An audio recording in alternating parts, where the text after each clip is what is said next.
అండి. ఈనాటి దిల్సే with me అంజలి కార్యక్రమంలో నా స్పెషల్ గెస్ట్ ఎవరో తెలుసా మీకు? షాడో రైటర్ మధుబాబు గారు. ఆశ్చర్యపోయారు కదా? నేను కూడా నిజంగా చాలా సర్ప్రైజ్ అయ్యాను. సో ఆయన్ని చాలా విశేషాలు చెప్పారు, మరి అవన్నీ చూసేయండి. మధుబాబు గారు నమస్కారం అండి. మిమ్మల్ని మధుసూదన్ రావు గారు అని అంటే ప్రేక్షకులు ఎవరు గుర్తుపట్టరేమో, అందుకని మధుబాబు గారినే పిలవడానికి గల కారణం, జేమ్స్ బాండ్ 70 సంవత్సరాలు వచ్చేసినట్టున్నాయి. 70. అవును. ఏమనిపిస్తుంది సార్ లైఫ్ 70 సంవత్సరాల జీవితం చూసినప్పుడు? అసలు మీ స్టార్టింగ్ రాసిన నవల నుంచి ఈరోజు వరకు లైఫ్ కానీ ఇంత జీవిత కాలాన్ని చూసినప్పుడు ఏమనిపిస్తూ ఉంటుంది మీకు ఒక రైటర్గా? నేను చాలా తృప్తికరమైన జీవితాన్ని అనుభవించాను.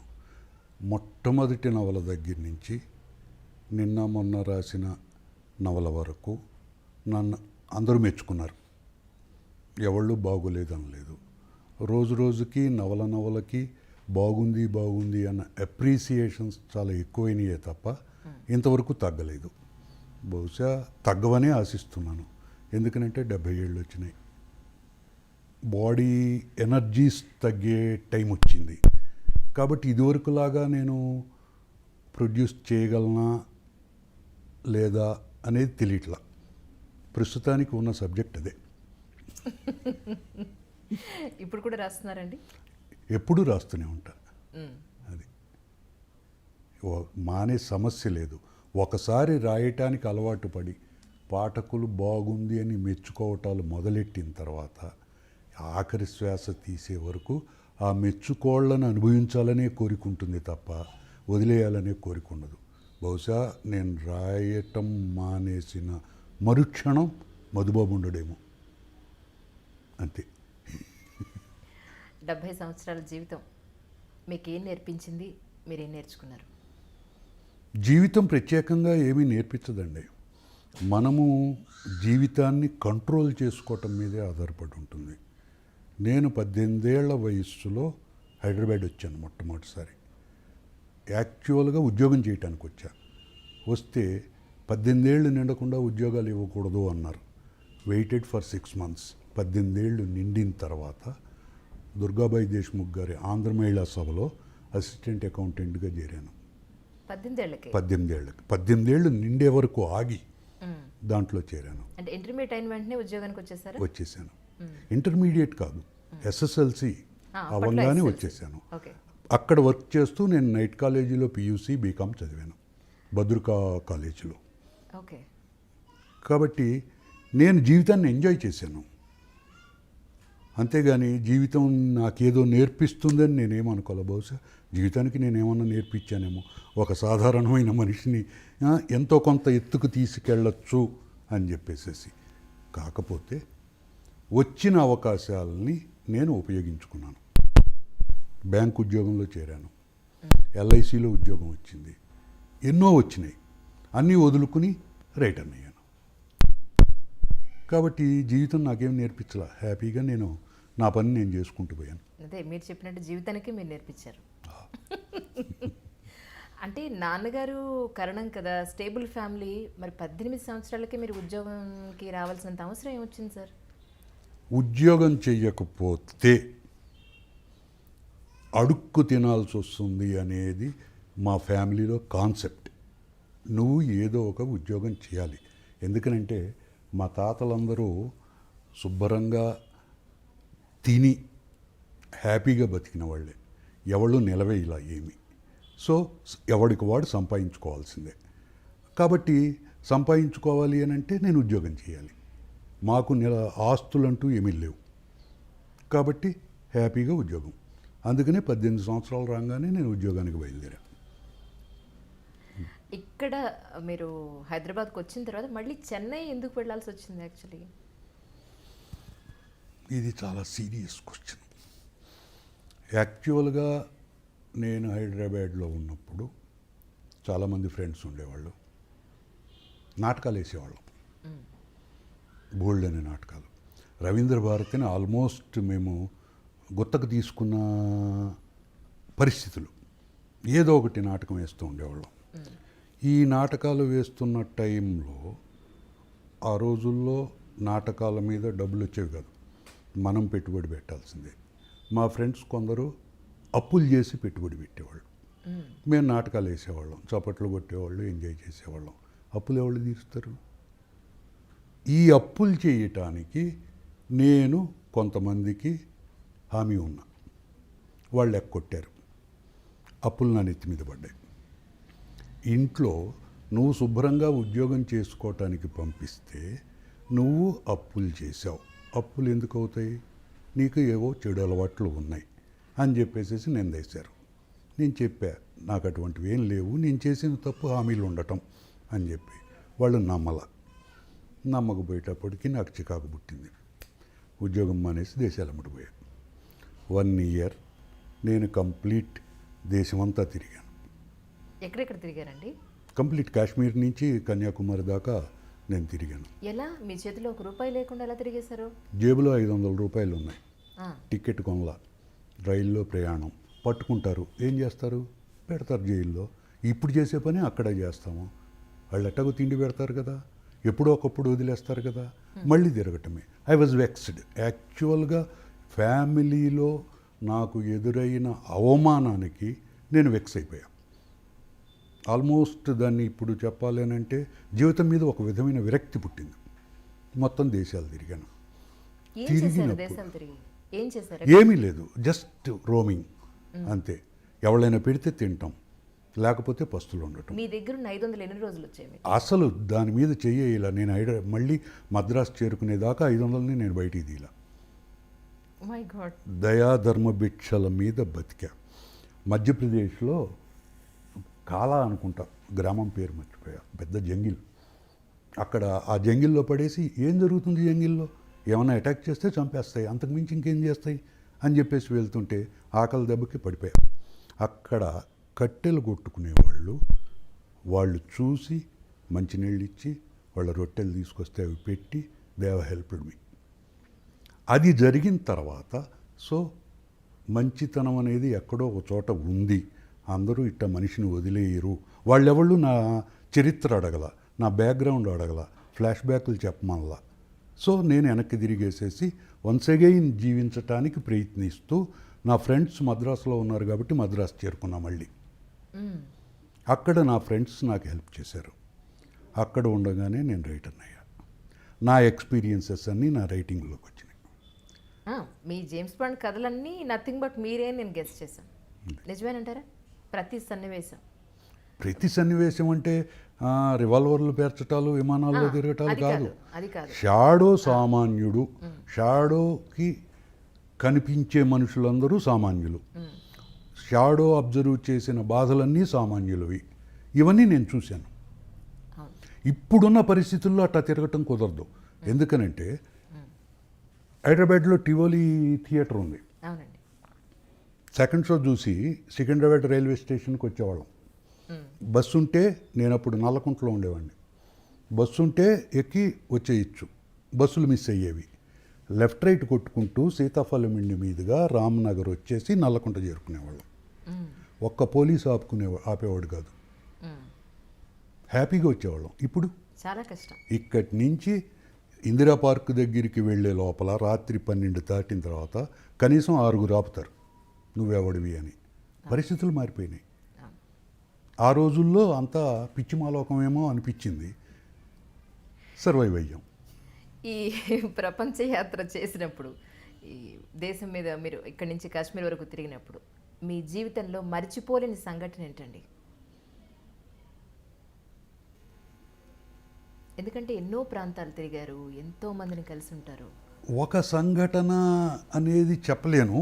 నాకు బాగా ఇన్స్పైర్ చేసింది ఈ కట్టెలు కొట్టుకునే వాళ్ళు నన్ను సేవ్ చేయటం. ఆ తర్వాత చూస్తూ ఉండేవాడిని. రైల్వే ప్లాట్ఫామ్ మీద నేను ట్రైన్లో కూర్చున్నాను, నేనే దొంగ పని చేస్తున్నా, టికెట్ లేకుండా తిరుగుతున్నా. ఎవడైనా పట్టుకుంటే తీసుకెళ్ళి కూర్చోబెట్టేస్తారు. కూర్చుని ఆ ట్రైన్ అక్కడే ఆగుంటుంది చాలాసేపు, 1 hour 1.5 hour వెయిట్ చేస్తూ ఉండేది. ప్యాసింజర్ ట్రైన్స్, నేను ఎక్కువ ప్యాసింజర్ ట్రైన్స్లోనే ఎక్కేవాడిని. ఎక్స్ప్రెస్లో ఎక్కితే తంతారేమోనని భయం. ప్లాట్ఫామ్ మీద కనీసం నాకు 5-6 ఈ పిక్ పాకెట్స్ కనపడేవాళ్ళు.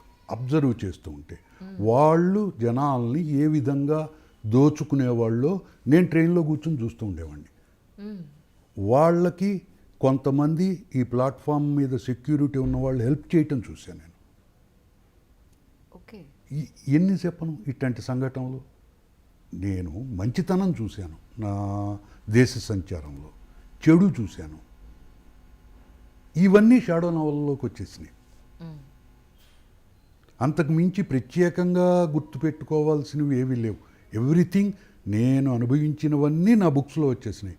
ఒకటా రెండా 150 నవలల పైన షాడో బుక్స్ రాశాను నేను. ఏదో ఒక బుక్లో ఏదో ఒక ఎక్స్పీరియన్స్ వచ్చేస్తూ ఉంటుంది షాడోకి.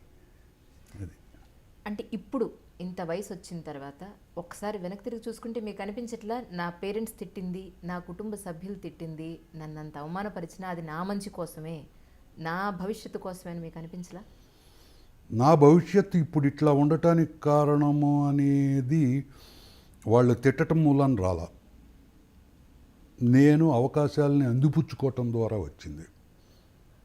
అవకాశాలను అందిపుచ్చుకోవటం అంటే ఏమిటంటే, నేను మద్రాసు వెళ్ళిన కొత్తల్లో నేను మొదటి నుంచి వొరాషియస్ రీడర్ని. పుస్తకం కనపడితే చదవకుండా వదిలిపెట్టేవాడిని కాదు. ఏదైనా సరుకులు కిరాణా కొట్టు నుంచి కొన్నప్పుడు పేపర్ చుట్టూ వస్తే ఆ పేపర్ కూడా చదివేసేవాడిని. అట్టా ఉండేది. ఒక బుక్ చదివాను, 7 రివర్స్ అని చెప్పేసి. రైటర్ పేరు గుర్తులేదు, స్టోరీ కూడా గుర్తులేదు, బట్ పేరు గుర్తుండిపోయింది. 7 రివర్స్. చాలా ఇంప్రెస్ అయ్యాను, చాలా బాగుంది అని చెప్పేసి. అది ఒక లవ్ స్టోరీ.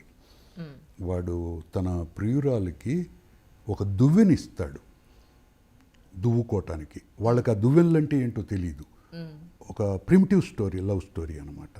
అది దువ్వుకుని ఆ దువ్వెన తలలో పెట్టుకుని వీడి దగ్గరికి వస్తుంది. వీడు ఎగ్జైట్ అయిపోతాడు దాన్ని చూసి. ఇట్లాంటి సున్నితమైన ఈ లవ్ సెంటిమెంట్స్ నన్ను బాగా ఆకర్షించినాయి. సో మనము రాస్తే ఎట్టా ఉంటుంది అని చెప్పి అనిపించింది. దాన్ని ట్రాన్స్లేట్ చేయకూడదు. I don't want do it. మీరు అంత సున్నితమా? అంత సున్నితమైతే ఇంట్లో అసలు అంత గొడవ పెట్టుకుని మీరు అంత సున్నితంగా లాగా తిరిగేసి అంత సున్నితం కాబట్టే నేను హర్ట్ అయ్యా. లేకపోతే ఎందుకు హర్ట్ అవుతాను? తర్వాత మీ కుటుంబ సభ్యులతో ఒకసారి మాట్లాడాలని కానీ కలవాలని కానీ మీకు అనిపించలా ఇన్నేళ్లలో? 7.5 years నేను అజ్ఞాతవాసం చేశాను. నా ఫోటోకి దండేసేసారు ఇంట్లో నేను చచ్చిపోయానని చెప్పేసి. సడన్గా ప్రత్యక్షమయ్యాను. అది కూడా ఓ ఫ్రెండ్ బలవంతంగా నాకు తెలియకుండా తన రూమ్లో పడుకోబెట్టి నాకు తెలియకుండా ఇంటికి వెళ్ళి మీ వాడు అక్కడ ఉన్నాడని చెబితే అప్పుడు వచ్చి తీసుకెళ్ళారు. ఇంటికి వచ్చిన తర్వాత మొట్టమొదటిసారిగా మిమ్మల్ని అడిగిన ప్రశ్న ఏంటండి మీ తల్లిదండ్రులు? ఎందుకు చేసావురా ఇట్లా అని. నేను గుర్తు చేయాలి లెక్క ప్రకారం మీరు అన్న మాటలు ఏంటి అని. చేయబుద్ధి కాల, మాట్లాడకుండా ఊరుకున్నా. కాబట్టి అప్పటికీ తప్పు నాదే అయింది.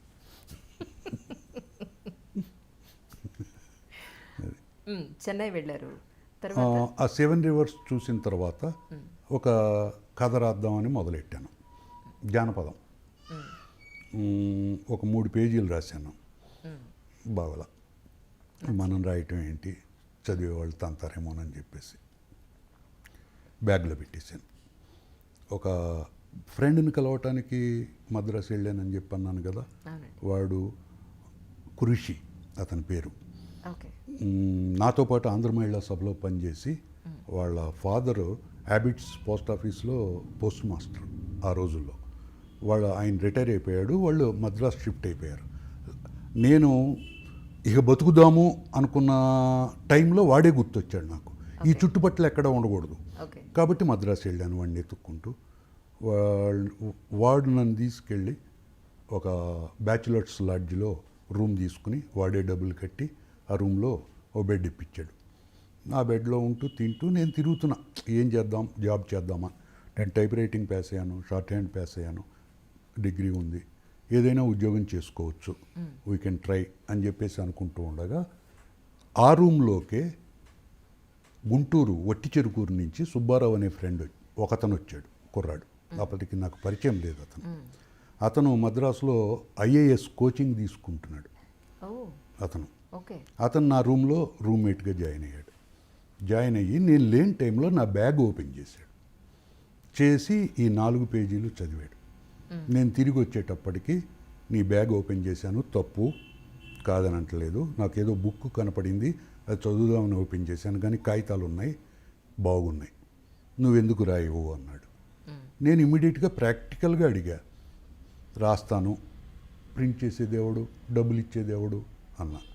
నీ ఎట్లా కాదులే అని చెప్పేసి ఎంయూఎస్ పబ్లికేషన్స్కి తీసుకెళ్ళాడు. తీసుకెళ్ళి మొట్టమొదట చెప్పిన అబద్ధం, మేము ఒక జానపద నవల రాసాం, వేసుకుంటారా? వాళ్ళు అన్నారు, మేము జానపదాలు వేసుకోం, క్రైమ్ అయితే వేసుకుంటాం అన్నారు. సరే, వెంటనే నన్ను తీసుకొచ్చేసి ఓ బీడీ కట్ట కొనిపెట్టాడు, టీకి ₹1 ఇచ్చాడు, ఓ దస్తా తెల్లకాగితాలు ఇచ్చాడు, రాయ్. నేను క్రైమ్ రాయటం ఏంట్రా బాబు, ఏదో 4 పేజీలు రాశాను అంతే అంటే, కాదు, యు ట్రై అని అన్నాడు.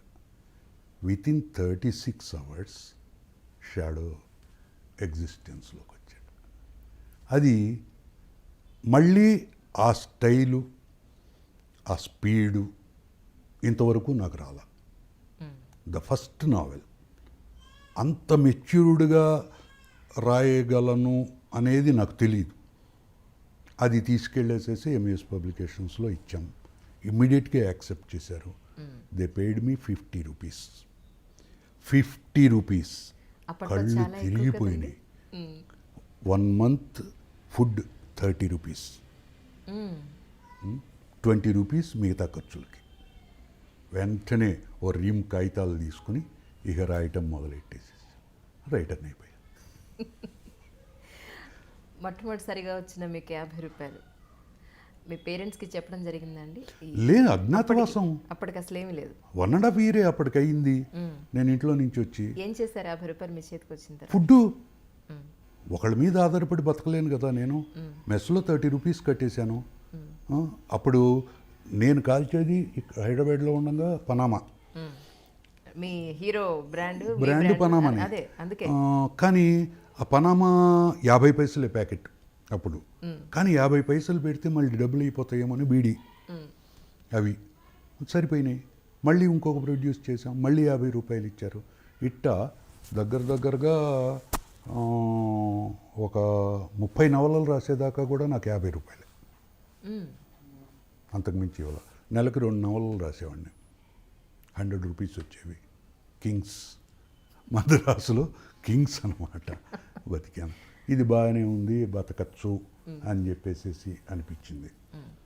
ఆ తర్వాత స్టెప్ బై స్టెప్ రేట్లు పెరిగినాయి. పుస్తకాలు రాయటంలో ఎక్స్పీరియన్స్ వచ్చింది.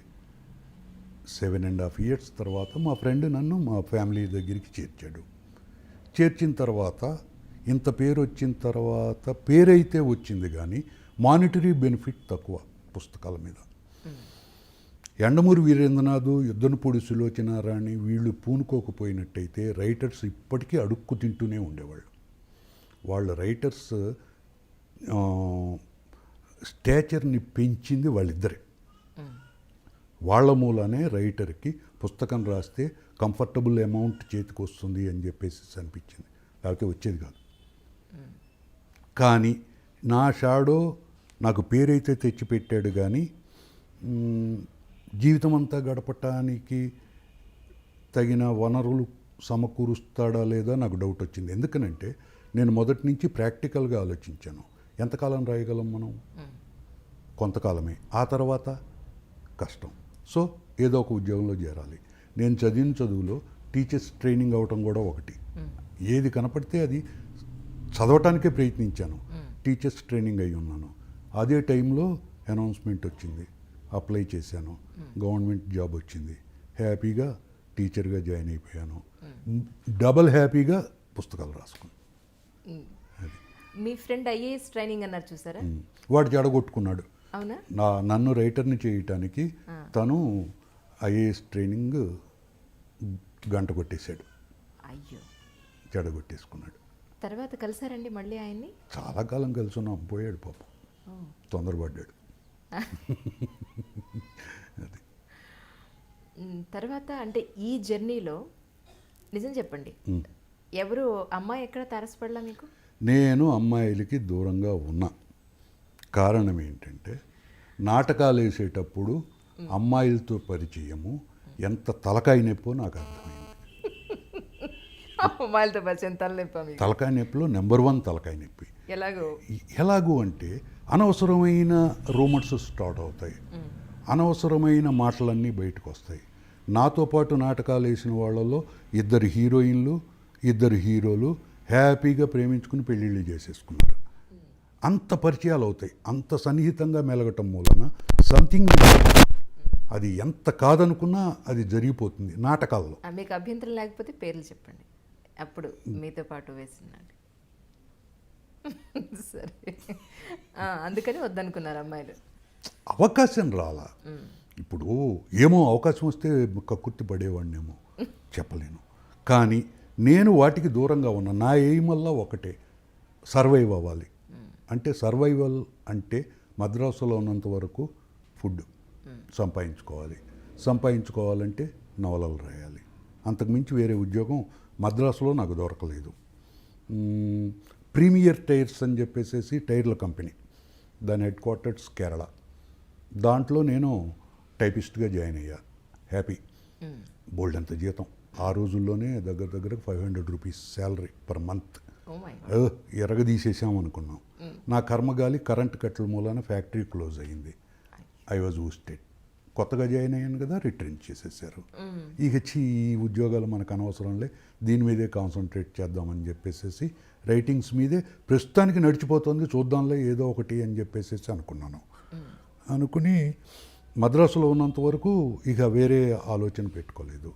ఇక ఇంటికి వచ్చేసిన తర్వాత నేనే పుస్తకాలు రాస్తున్నాను, నాకే డబ్బులు వస్తున్నాయి, నేను బతుకుతాను అంటే మళ్ళీ ఇంట్లో వాళ్ళు ఇంకేదైనా మాట అంటారు. అది ఇంకా అసలు తట్టుకోలేము.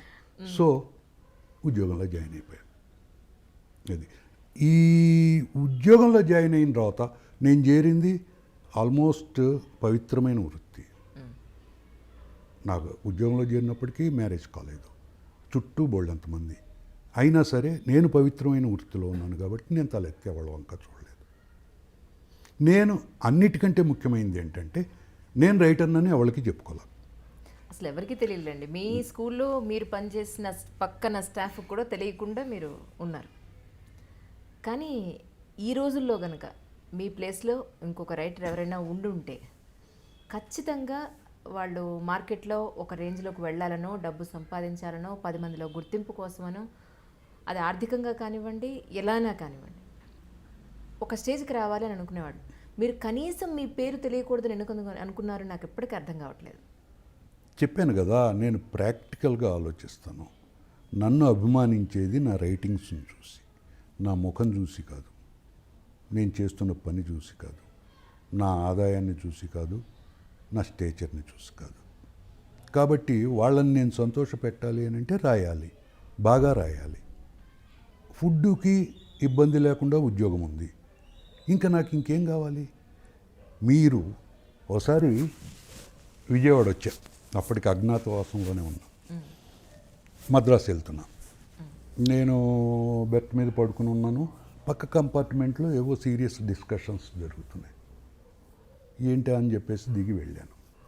ఒకతను బాస్ పెట్టేసి కూర్చుని ఉపన్యాసాలు ఇస్తున్నాడు, చుట్టూ జనాలు చేరేసేసి చాలా ఇంట్రెస్టింగ్గా వింటున్నారు. ఏంటని నేను ఓ పక్కన కూర్చుని విన్నా. ఆయన మధుబాబు. వీళ్ళు అడుగుతున్న ప్రశ్నలకి అతను సమాధానాలు చెబుతున్నాడు మధుబాబుని గురించి, తను రాసిన పుస్తకాలను గురించి. వీళ్ళు అడుగుతున్నారు, ఈ పుస్తకం రాస్తామని చెప్పేసి అనౌన్స్ చేశారు, ఎందుకు రాయలేదు అంటే ఆయన చెబుతున్నాడు సమాధానం. నాకు కళ్ళు తిరిగిపోయినాయి, నేను చెప్పలేను అటువంటి సమాధానాలు. ఏం చేయను నేను? వాడు మధుబాబు కాదు, నేను మధుబాబుని అని చెప్పనా? వాడు మధుబాబుని అంత హైట్కి తీసుకెళ్తున్నప్పుడు నేను చెడగొట్టనా? I enjoyed it. బాగా చెప్పాడు. ఆ ఎక్స్పీరియన్సు అసలు నన్ను ఎంత ప్రభావితం చేసిందంటే, నేను మధుబాబునని చెప్పుకోకుండా చదివిన వాళ్ళు నా గురించి మెచ్చుకుంటుంటే సంతోషించే స్టేజ్కి నన్ను తీసుకెళ్ళింది. సార్ మీ స్టోరీ వింటుంటే ఒక సినిమాలో శోభన్ బాబు వాడు రైటర్ అని చెప్పి తెలియదు ఎవరికైనా, పాటలు మాత్రం అందరూ పాడుతూ ఉంటారు. లాస్ట్ స్టేజ్ మీదకి వచ్చి వాడు రాసిన పాట వాడే పాడుతూ ఉంటే ఎవరు నమ్మరు ఈ పాటలను నేనే చెల్లెలి రాశానురా కాపురమా బాబు అని. చెల్లెలి కాపురమా ఇదో వాణిశ్రీ లక్ష్మి ఉంటుంది అందులో. శోభన్ బాబు బయటపడకపోవటానికి కారణం రెండు. దాంట్లో ఒకటి అతని అనాకారితనం, రెండు అతను తన ప్రొడ్యూస్ని మార్కెట్ చేసుకోలేకపోవటం. దాంట్లో నాగభూషణం క్యారెక్టరు మార్కెట్ చేస్తాడు ఆ ప్రొడ్యూస్ని, డబ్బులు వస్తూ ఉంటాయి కాబట్టి శోభన్ బాబు ఒక విధంగా దాంట్లో అసమర్థుడి క్యారెక్టర్, తను చెప్పుకోలేడు. కానీ తను ఒక అమ్మాయిని అభిమానించి నేను రైటర్ని అని చెప్పుకోవటానికి చాలా ఇబ్బంది పడ్డాడు. ఎందుకంటే తన అనాకారిని కాబట్టి. కాకపోతే ఆ అమ్మాయి నిజంగా అభిమానురాలు కాబట్టి వీడి కవిత్వాన్ని ప్రేమించి వీడిని యాక్సెప్ట్ చేసింది. అదే లాస్ట్లో క్లైమాక్స్ పాట, ఆడవే మయూరి నటనం ఆడవే మయూరి అని చెప్పేసి అనుకుంటున్నా, నాకు గుర్తున్నంత ఇప్పటికీ సిగరెట్ అలవాటు అలాగే ఉందండి? మానేశానండి. అవునా? ఎన్నాళ్ళైందో? ఒక 5 సంవత్సరాలు అయింది. ఏం లేదు, cigarette smoking is injurious to health అనే పాయింట్ని నేను పట్టించుకోలేదు. కానీ నా హెల్త్కి కొంచెం ప్రాబ్లం వచ్చింది. నేను 10 కిలోమీటర్స్ జాగింగ్ చేసేవాడిని రెగ్యులర్గా. ఓకే. నేను పనిచేసే స్కూలు నేను ఉంటున్న చోటికి కరెక్ట్గా 5 కిలోమీటర్స్ దూరంలో ఉండేది. రోజు పొద్దున్నే 5ంటికి లేచేసి ఆ స్కూల్ దాకా పరిగెత్తి మళ్ళీ తిరిగి వచ్చి స్నానం చేసి మళ్ళీ స్కూల్కి వెళ్ళేవాడిని. అటువంటిది ఉన్నట్టుండి లెఫ్ట్ లెగ్లో వాస్కులర్ ప్రాబ్లం వచ్చింది. 4 అడుగులు వేస్తే కాలు పనిచేయటం మానేసింది. డాక్టర్ దగ్గరికి వెళ్ళాను. నీ అదృష్టం బాగుంది, అది గుండె దగ్గర మెదడు దగ్గర బ్లాక్ అవ్వలేదు, కాలుకి అయ్యింది, ఇంకో కొంచెం నువ్వు కంటిన్యూ చేసేటట్టయితే కాలు తీసేయాల్సి వస్తుంది, బీ కేర్ఫుల్ అన్నాడు. అప్పటి నుంచి సిగరెట్లు మానేసి. కాబట్టి ఇప్పుడు మీరు సిగరెట్లు మానేయటానికి బ్రాండ్ అంబాసిడర్ని పెట్టాలి అనుకునేటట్టయితే నేను రెడీ. మీరు ఇంట్లోంచి వెళ్ళిపోయిన తర్వాత మళ్ళీ మీరు ఇంటికి వచ్చేంత వరకు ఎన్నాళ్ళ ప్రాసెస్ అండి అంతా? 7.5 years. 7.5 సంవత్సరాలు అంటే 18 ఏళ్ళకి బయటకు వచ్చారు. ఉద్యోగానికి వచ్చారు. ఇంట్లో నుంచి బయటకు వచ్చేసింది 22వ ఏట. 28లోనో 29లోనో మళ్ళీ ఇంటికి చేరుకున్నాను. 30వ ఏట ఉద్యోగంలో చేరాను. గవర్నమెంట్ ఉద్యోగం వచ్చింది ఎప్పుడు సార్? 30th yearలో వచ్చింది. ఆ తర్వాత మ్యారేజ్ చేసుకున్నారు. ఆ తర్వాత 1984లో మ్యారేజ్ చేసుకున్నాను. ఆ తర్వాత 4 సంవత్సరాలు 5 సంవత్సరాలు 5 years. మరి మీరు కవి మనసు కదా, కాబోయే భార్య మీద ఇలా ఉంటే బాగుంటుందని మీరు ఎప్పుడు అనుకోరా? అనుకోలే. కారణం ఏంటంటే నా పుస్తకాల్లో నేను ఎప్పుడు ఆడవాళ్ళని వల్గర్గా వర్ణించలేదు, వాళ్ళని గురించి వల్గర్గా ఎక్స్ప్రెస్ చేయలేదు. వాళ్ళు they are capable of doing anything. ప్రేమించగలరు, అవసరమైతే నెత్తి పగలగొట్టగలరు, దే కెన్ డూ ఎనీథింగ్. ఆ క్వాలిటీస్ని నేను ఎలివేట్ చేశాను నా బుక్స్లో. కాబట్టి ప్రత్యేకంగా ఈ అమ్మాయే కావాలి, ఇట్లాగే ఉండాలి అని నేను ఎప్పుడు అనుకోలేదు. మా మాంగారు జాతకాలు ఉన్నాయా అని చెప్పేసి అడిగాడు. కోర్స్ నేను డెస్టినీని నమ్ముతాను, జాతకాలు నమ్మకం ఉంది అనొచ్చు.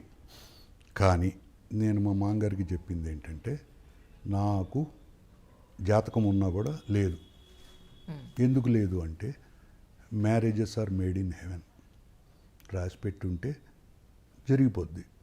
కాబట్టి నేను చేసుకుంటా, మీకు ఇష్టమైతే చేయండి. మీరు చేయలేదనుకోండి, రాసి పెట్టలేదు. చేశారనుకోండి, రాసి పెట్టుంది. అంటే ఆయన నాకంటే కొంచెం ఎక్కువే ముదురు చేసేసాడు. Lakshmi came in to my life. I was quite happy. నేను అర్ధరాత్రి లేచి టీలు పెట్టించామన్నా పెట్టిస్తుంది. నేను తెల్లారులో కూర్చుని నన్ను ఫలానా రోజుకి ఫలానా టైంకి లేపు అంటే లేపుతుంది. నా కాగితాలు అవతల బారేస్తే ఒక సర్ది వరుసలో పెడుతుంది. Is very helpful. మీరు ఎప్పట్లో నాటకాలు వేసేవారు అని చెప్పారు కదా, సినిమాల వైపు ఎందుకు రాలేదు మీరు? అటువైపు ఎందుకు అట్రాక్ట్? మద్రాసు వెళ్ళాను. అది కూడా one of the concept. Madras వెళ్తే ఏ కత్తి పుచ్చుకున్న భటుడో లేకపోతే ద్వారపాలకుడో వేయచ్చు బతకచ్చు అని చెప్పేసి అది కూడా కాన్సెప్ట్ ఉంది. కాకపోతే అప్పటికి నా పర్సనాలిటీ వచ్చేసి రమణారెడ్డి లాగా ఉండేది, సన్నగా ఉండి. కాబట్టి నాకు అనిపించింది ఈ పర్సనాలిటీతో ఎక్కడికి వెళ్ళినా మన ఎవడు లోపలికి రానియడు అని చెప్పేసి. దాంతో నేను ఎప్పుడూ ట్రై చేయలేదు. ఓహో, నాటకాలతోనే ఆపేశారు. ఇక్కడ హైదరాబాద్తోనే ఎండ్ అయిపోయింది. ఆ తర్వాత ముఖానికి రంగు వేసుకోవాలి. ఈ 7.5 yearsలో సిగరెట్ బీడీతో పాటు మీకు అలవాటైన అలవాట్లు ఏమిటో? డబ్బులు ఉండాలి కదా ఏ అలవాటైనా. జస్ట్ రెడ్ లైన్ దాటి బతుకుతున్న బతుకు. మిగతా అలవాట్లు ఎట్లా ఉంటాయి? బహుశా మందు కొడుతూ ఉండొచ్చు. అది హైదరాబాద్లోనే ఉంది అలవాటు. మద్రాసులో నాకు మిలిటరీలో ఫ్రెండ్స్ ఉండేవాళ్ళు. వాళ్ళందరూ నా అదృష్టం కొద్దీ నేను మద్రాసు చేరుకునే టైంకి వాళ్ళు మద్రాసు చేరుకున్నారు. ఓకే, వాళ్ళు కలిశారు. నిరంజన్ అని చెప్పేసేసి వారంట్ ఆఫీసర్ మిలిటరీలో, సారథి అని చెప్పేసేసి ఒక ఆయన, బహుశా మీకు సారథి ప్రొడ్యూసర్, పక్కింటి అమ్మాయి సినిమా తీశాడు, రేలంగితో కాదు,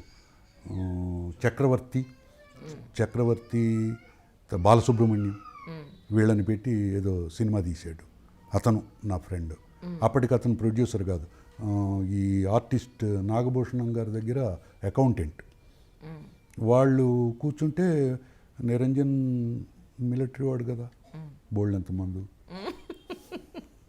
హ్యాపీగా కాలక్షేపం అయిపోయేది. వాళ్ళు మిలిటరీలోకి రమ్మని వాళ్ళు ఏమనలేదు అప్పుడు? మిలిటరీలోకి వెళ్ళటానికి ఒకే ఒక అడ్డంకి వచ్చింది, వెళ్ళిపోయేవాడిని. I was that desperate. కానీ ఐడెంటిఫికేషన్ కావాలి. నేను ఇక్కడి నుంచి వెళ్ళేటప్పటికి నా సర్టిఫికేట్స్ ఏవి నేను తీసుకెళ్ళా. జస్ట్ ప్యాంటు షర్టు వేసుకుని వెళ్ళిపోయా ఇంట్లో నుంచి బయటికి. ఎక్కడ మిలిటరీలోకి వెళ్ళాలి అంటే వాళ్ళు ఏం పాస్ అయ్యావు, ఏం చదివావు అని అడుగుతారు. ఏం చెప్పను. సో నేను మిలిటరీ ట్రై చేయాలి. ఆ సర్టిఫికేట్ ఒక్కటి ఉన్నా కూడా ఐ వుడ్ హ్యావ్ గాన్. సరిగ్గా బార్డర్స్లోనే వేయమని అడిగి ఉండేవాడిని. వ్యవహారం ఏదో అటో ఇటో తేల్చేసుకుందాం. భయం లేదు మీకు అసలే? ఎందుకు భయం? అన్నీ తెగించిన వాడికి ఇంకా భయం ఏముంటుందండి? భయం ఎందుకు? ఎటు గాలి వస్తే ఎటు పల్ల ఉంటే అటు వెళ్ళిపోయింది మీ లైఫ్. ఒప్పుకుంటారా? రిగ్రెట్స్ ఏం లేవా ఈరోజు? లేవు.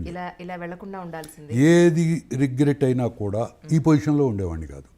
ఎవ్రీ ఎక్స్పీరియన్స్ ఈ పొజిషన్ చేర్చడానికి ఒక మెట్టయింది.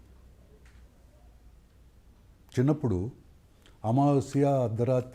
అమావాస్య ఆదివారం అర్ధరాత్రి దయ్యాలు కాన్సెప్ట్. చిన్నపిల్లలం అందరం చేరేసేసి మాట్లాడుకుని, అమ్మో ఎక్కడికి వెళ్తాం, అట్ట వెళ్తాం, చాలా ప్రాబ్లము అని చెప్పేసేసి. మా ఫ్రెండ్ ఒకడు నాతో పందెం వేశాడు, శ్మశానంలోకి వెళ్ళి రాగలవా? వెళ్తాను అని చెప్పన్నాను. మా ఊళ్ళో తోటల ఒల్లూరు ఏటిగట్టు అవతల రాణిగారి సమాధి, ఒల్లూరుని పరిపాలించిన ఈ జమీందారుల రాణిగారి సమాధి ఒకటి ఉండేది, చాలా దూరంలో శ్మశానం అది. దాంట్లో వీడు ఒక లెటర్ పెట్టి, నువ్వు అర్ధరాత్రి 12 వెళ్ళి తీసుకురా అన్నాడు. నేను వెళ్ళాను. ఆ లెటర్ తీసుకుని అక్కడే కూర్చున్నాను. ఏమన్నా కనపడుతుందేమో మాట్లాడదామని చెప్పేసి. కనపడలా. ఈ సీక్వెన్స్ ఒకసారి నేను ఇప్పుడు అదే అడగబోతున్నాను. ఇదే సీను, చెప్తాను వినండి, నేను చెబుతాను వినండి. ఇదే సీక్వెన్సు త్రివిక్రమ్ శ్రీనివాసు నేను డిస్కస్ చేసుకున్నాను. చెప్పాడు ఆయన, ఇదే పద్ధతిలో ఇంటర్వ్యూ చేశాడు నన్ను 2 గంటలు కట్టి. ఇది చెప్పా, అతడు సినిమాలో వచ్చేసింది. అదే అవును. నేను ప్లేస్లో వేరే వాళ్ళు ఉంటే చాలా మేజర్ అమౌంట్ తీసుకుని ఉండేవాళ్ళు. అమౌంట్ కాదు, మీరు ఎందుకు తీసుకోరన్నారు? వద్దన్నారు అసలు. కాదు అసలు. నేను వాడుకోనా అన్నాడు, వాడుకో అన్నాను, అయిపోయాయి. There ends the matter. అంటే ఒక మాట చెప్పంగానే డబ్బులు అడిగేస్తామా? మరి ఈరోజు మీ ప్లేస్లో వేరే వాళ్ళు ఉండుంటే కనుక నా కథని నువ్వు వాడుకుంటున్నావు కాబట్టి ఇంత ఇవ్వు అని ఖచ్చితంగా డిమాండ్ చేస్తుండేవాడు. వాళ్ళు మధుబాబు కాదుగా. మధుబాబుకి డబ్బులే కాదు ముఖ్యం, ఎంతో కొంత సోషల్ ఆ పరిచయాలు ఉన్న పరిచయాలు ముఖ్యము. ఒక చిన్న టైటిలే, ఒక సినిమా టైటిలే రెండోసారి రిపీట్ చేస్తే దానికి ఒక రిజిస్ట్రేషను, దానికి మళ్ళీ కంపెన్సేషను, లేదా ఒక కోర్టు కేసులు ఇన్ని నడుస్తున్నాయి. 20 సంవత్సరాలు పడుతుంది కోర్టుకి వెళ్తే అది తేలటానికి. 20 సంవత్సరాలు మనం బతికుంటామా? ఆ తర్వాత ఈ లోపల ఆ 20 సంవత్సరాలని ఆ కేసుని మనం సస్టైన్ చేయటానికి ఎంత ఖర్చు పెట్టాలి? వాడు ఇచ్చేది ఎంత గెలిస్తే? ఎందుకు వచ్చిన గోల? ఇప్పుడు నేను రైటర్ని, నేను ప్రొడ్యూస్ చేస్తాను, ఇది కాబట్టి ఇంకోటి ప్రొడ్యూస్ చేస్తాను. వాళ్ళు కాపీ కొట్టేటట్టయితే వాళ్ళకి ఇది ఒకటే, ఆ తర్వాత ఇంకేదైనా ఎవడైనా రాస్తే కాపీ కొట్టడానికే ప్రయత్నిస్తారు. కానీ నాకు ఆ భావదారిద్ర్యం లేదు కదా. I can produce another thing. కాబట్టి కొట్టుకోనండి, let them do it, happy. వాళ్ళని ఇన్స్పైర్ చేయగలిగిన ఏమంటారు దాన్ని కరెక్ట్గా చెప్పాలని అంటే, ఇన్స్పైర్ చేయగలిగిన పాయింట్ అనుకోండి, పాయింట్ కాదు, Situation. శక్తి నాకుంది, ఐఎమ్ హ్యాపీ. అంటే దీని తర్వాతైనా మీకు అనిపించలేదా కొన్ని సినిమాకి నేను రాయగలను, లేదా స్టోరీ కాకపోయినా డైలాగ్స్ అని రాయగలను అని మిమ్మల్ని ఇన్వైట్ చేయడం కానీ, లేదా మీకు ఇంట్రెస్ట్ ఉండి వెళ్ళడం కానీ జరిగిందండి? నాకు 4-5 అవకాశాలు వచ్చినాయండి. పెద్ద పెద్ద ప్రొడ్యూసర్స్ నన్ను కేకేశారు. వాళ్ళ రిస్ట్రిక్షన్స్లో నేను ప్రొడ్యూస్ చేయటం కష్టమైంది. సినిమా అనేది, నా నవల అనేది నేనే కింగ్, నేను ఏది రాస్తే అది వేయాల్సిందే, దాంట్లో ఉండాల్సిందే. కానీ సినిమా అంటే రైటరు మొట్టమొదటి కింగు, ఆ తర్వాత చపరాసి. ఎందుకని టీలు తెచ్చేవాడు కూడా దాని గురించి కామెంట్ చేస్తాడు. వాడి కామెంట్ని ప్రొడ్యూసర్ పట్టించుకుంటాడు, డైరెక్టర్ పట్టించుకుంటాడు. నన్ను 90 క్వశ్చన్స్ వేస్తారు. నేను ఈటీవీలో చక్రతీర్థం అని ఒక సీరియల్ చేశాను 10 years బ్యాక్. ఓకే. చచ్చి చెడి కష్టపడి ఒక షెడ్యూల్కి సరిపడా ఒక 8 ఎపిసోడ్స్కి సీన్స్ రాశాను. నాకు అనిపించింది, బాగా అనిపించింది, డైరెక్టర్కి బాగా అనిపించింది, ప్రొడ్యూసర్కి వినిపించాం, ఆ సీఈఓకి. బాగాలేదన్నాడు. మర్నాడు షెడ్యూల్ స్టార్ట్, షూటింగ్కి 6 జనాలు వచ్చేస్తారు. అసలు డైలాగ్స్ కాదు, అసలు 1 line ఆర్డరే అనేసాడు ఆయన. ఏం చేయాలి నేను? రాత్రంతా కూర్చుని ఈటీవీ ఆఫీస్లోనే కూర్చుని మళ్ళీ అనదర్ 8 episodes నేను సీన్స్ రాసి తెల్లారుజామున 6 ఫోన్ చేసి ఆయనకు వినిపించి ఆయన ఓకే అంటే by 8 o'clock నేను స్క్రిప్ట్ కంప్లీట్ చేయాల్సి వచ్చింది. అంత టెన్షన్ అవసరమా? సుఖంగా బతకాలి కదా మనిషి, ఎంత సంపాదించినా సుఖం లేకపోతే ఎట్లా? సో ఇది నన్ను సినిమాల్లోకి ఎంటర్ కానియకుండా అడ్డుకుంటోందని నా అభిప్రాయం. యాక్చువల్గా రాయకూడదు అని ఏమీ నేను కంకణం కట్టుకుని కూర్చోలా, కానీ నాకు వచ్చిన అవకాశాలు కొన్ని నాకు కంఫర్టబుల్గా లేవు. గుణశేఖర్ గారు రుద్రమదేవికి కేకేశారు. రుద్రమదేవి ఫస్ట్ డిస్కషన్స్లో నేనున్నా, బాగుంది, హ్యాపీ. ఆ తర్వాత ఆ డిస్కషన్స్ వాయిదా పడ్డాయి. తర్వాత రండి అన్నారు. నేను ఒకసారి వచ్చాను. అప్పటికి హైదరాబాద్లో మా రిలేటివ్స్ వీళ్ళందరూ అవుట్ ఆఫ్ స్టేషను. ఆయన కేకేసే టైంకి నేను వచ్చి నేను ఏదైనా హోటల్లో ఉండాలి. వాళ్ళు ఇచ్చేది ఎంత, నేను హోటల్లో ఉంటే నాకు అయ్యే ఖర్చు ఎంత. సో ఐ లెఫ్ట్, నేను వదిలేశాను ఆ అవకాశాన్ని. ఇట్లా కొన్ని రిస్ట్రిక్షన్స్ నన్ను సినిమాల వైపు అడిగేయనిలా. పోనీ మీరు రాసిన కథకి మీరే డైరెక్ట్ చేస్తే ఎవరు ప్రొడ్యూస్ చేయడానికి ఎవరు ముందుకు ఎవరైనా వచ్చే అవకాశం ఉంటుంది కదా? డైరెక్షన్ వేరు, రాయటం వేరండి. రైటరు రీడర్ని స్వర్గంలోకి తీసుకెళ్ళగలడు, నరకంలోకి తీసుకెళ్ళగలడు. ఆ స్వర్గాన్ని నరకాన్ని విజువల్స్లో మిగతా వాళ్ళకి చూపించాలి అని అంటే రైటర్ వల్ల కాదు. నేను రాసింది చదువుతుంటే మీ కళ్ళ ముందర కదులుతాయి, కానీ కెమెరా ముందర కదలాలి అని అంటే ఆ టెక్నిక్ వేరు, ఆ టెక్నీషియన్ వేరు. అది ఒక డైరెక్టర్కే ఉంటుంది. అట్టా ఉన్నవాళ్లే డైరెక్టర్స్ అవుతారు. రైటర్స్ అందరూ డైరెక్టర్ కారేలు నా ఉద్దేశం. ఇప్పుడు ఫీల్డ్లో ఒక త్రివిక్రమ్ శ్రీనివాస్ ఒక్కడే writer director. Writer director Trivikram Srinivas ఒక్కడే కాస్త టాప్లో ఉన్నాడు. మిగతా రైటర్స్ అందరూ డైరెక్ట్ చేసినా కూడా పెద్దగా ఈ పేరు రాలా. సో నేను రాయటం, నేను డైరెక్ట్ చేయటం ఒకటి అది జరిగే పని కాదు. అంటే ఇప్పుడున్న కండిషన్కి ఆర్థికంగా ఇంకా బాగా స్టేబుల్గా ఉండొచ్చేమో ఒకవేళ మీరు కొంత కాంప్రమైజ్ అయితే. ఆ, ఈ పాయింట్ మా ఆవిడ నేను అప్పుడప్పుడు డిస్కస్ చేసుకుంటూ ఉంటామండి. ఆర్థికంగా స్టేబుల్గా ఉండటం అంటే ఏంటి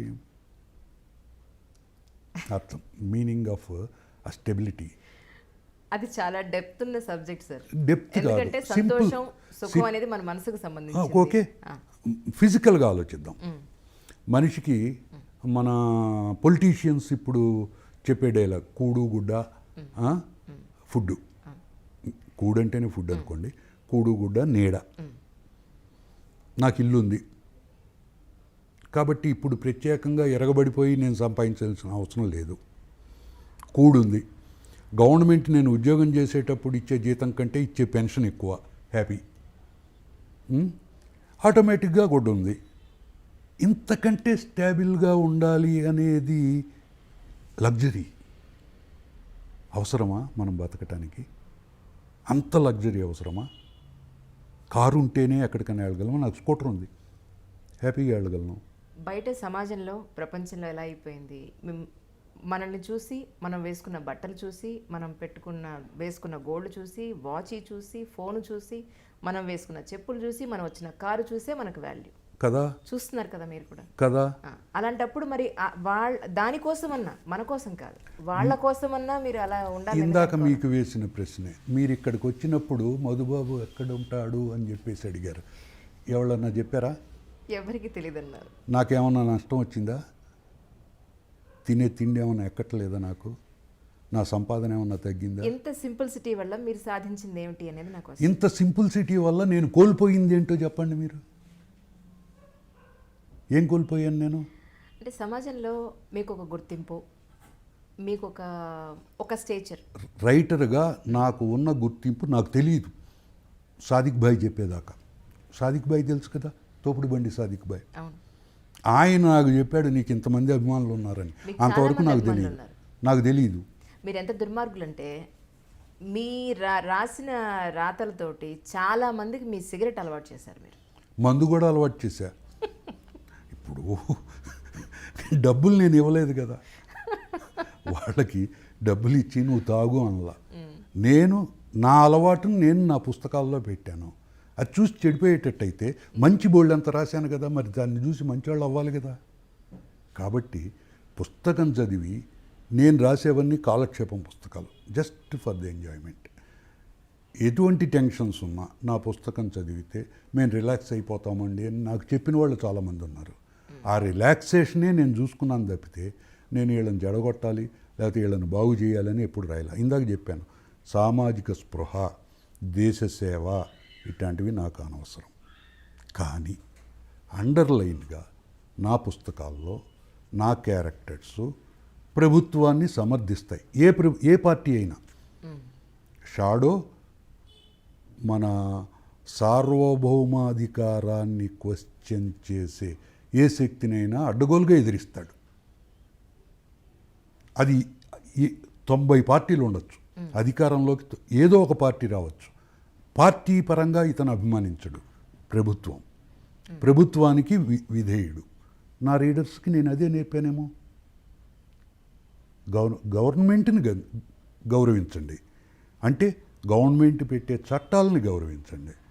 వాళ్ళు cigarette is injurious to health అన్నారా, మానేయచ్చు. కానీ గవర్నమెంట్ ఏం చేస్తుంది, ఇంజూరియస్ టు హెల్త్ అని చెప్పేసే పెడుతుంది తప్పితే అంత ప్రజల మీద అంత ప్రజల ఆరోగ్యం మీద అంత అక్కర ఉండేటట్టయితే అసలు టొబాకోని బ్యాన్ చేయొచ్చుగా. చేయదు, ప్రభుత్వానికి డబ్బులు కావాలి. ప్రభుత్వమే ఇట్టా 2 పద్ధతులు ఆలోచిస్తుంటే మరి జనాలు ఊరికే ఒక పద్ధతిలో ఎట్లా ఆలోచిస్తారు? మరి ప్రభుత్వానికి సపోర్ట్ చేస్తూ మీ హీరోని ఎలా నిలబెట్టారు? ఇది ఒక్కటే కాదు కదా, ప్రభుత్వం ఒక టొబాకో సమస్య కాదు కదా, మిగతా సమస్యలు అదే పరిస్థితి, చట్టాలు ఇంప్లిమెంటేషన్ అయినా అదే పరిస్థితి. ప్రతి మనిషికి మంచి గుణాలతో పాటు కొన్ని చెడ్డ గుణాలు కూడా ఉంటాయి.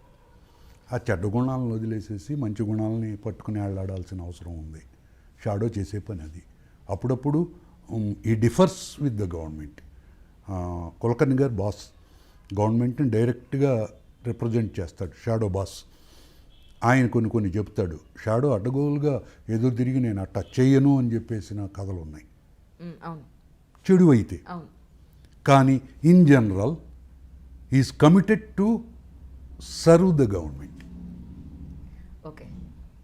అది ఈ 70 సంవత్సరాల ఈ జర్నీలో సాదిక్ గారు ఎప్పుడు పరిచయం అయ్యారు మీకు? ఎలా పరిచయం? సాదిక్ గారు తోపుడు బండితో పరిచయం అయ్యారండి. I was excited. నేను బాగా ఇంప్రెస్ అయ్యాను. ఇప్పుడు జరుగుతున్నది ఇది బహుశా నాకు స్వార్థమై కూడా అనొచ్చు మీరు. 20 సంవత్సరాల క్రితం వరకు ప్రతి వాళ్ళకి తెలుగు చదవటం వచ్చు. 20 years నుంచి అసలు తెలుగు చదవటం అనేది యంగర్ జనరేషన్లో పోయింది. అసలు రీడింగ్ హ్యాబిట్ పోతుంది.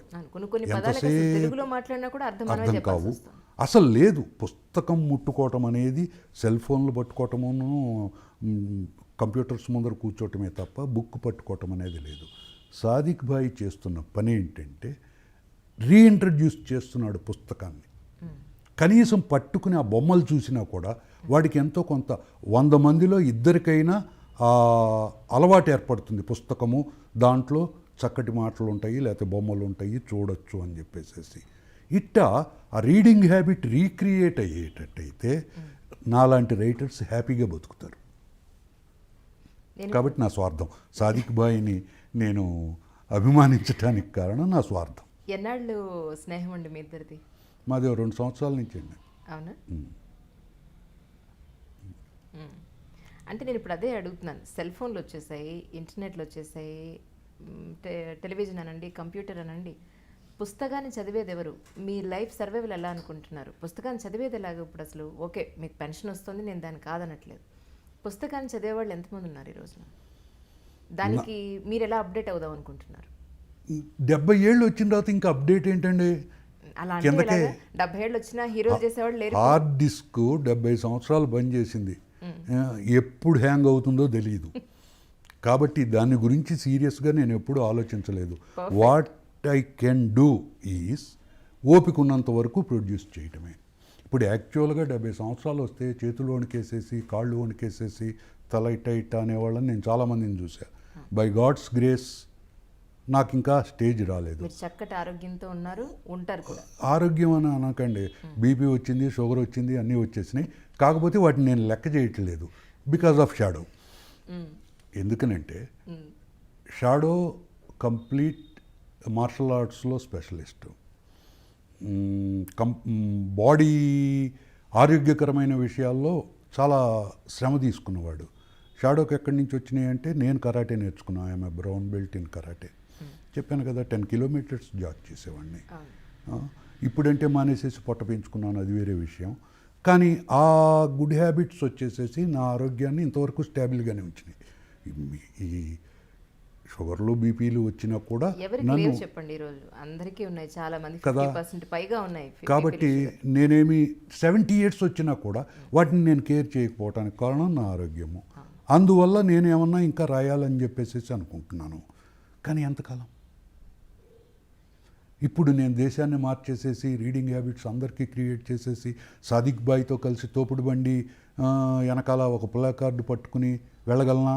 Definitely no. ఇదే 10 సంవత్సరాల క్రితం అయితే ఆయన తోపుడు బండి పరిచయం ఉన్నట్టయితే, ఆయన తోపుడు బండి మొదలెట్టున్నట్టయితే ఆయనతో పాటు నేను జంగిల్స్ అనేది తిరిగేవాడిని. కానీ ఇప్పుడు ఓపిక లేదు. ఎందుకనంటే ఈ ప్రాబ్లమ్స్, హెల్త్ ప్రాబ్లమ్స్, సిగరెట్ల మూలాన వచ్చిన ప్రాబ్లమ్స్. అది ఇది చెప్పాలి ఏంటంటే కరాటే, బ్రూస్లీ సినిమాలు కూడా రాని క్రితమే మీరు కరాటేని మీ రచనల ద్వారా ఇంట్రడ్యూస్ చేశారు సమాజానికి. దాని తర్వాతే బ్రూస్లీ సినిమాలు అనండి, కరాటే అనండి వచ్చింది. అప్పుడు ఒక విధంగా పెద్ద రెవల్యూషన్ కదండి. బాగా కదా. మీ కథలు చదివిన వాళ్ళు ఆ పైన బొమ్మలు చూసి ఎంతోమంది కరాటే నేర్చుకున్నారు.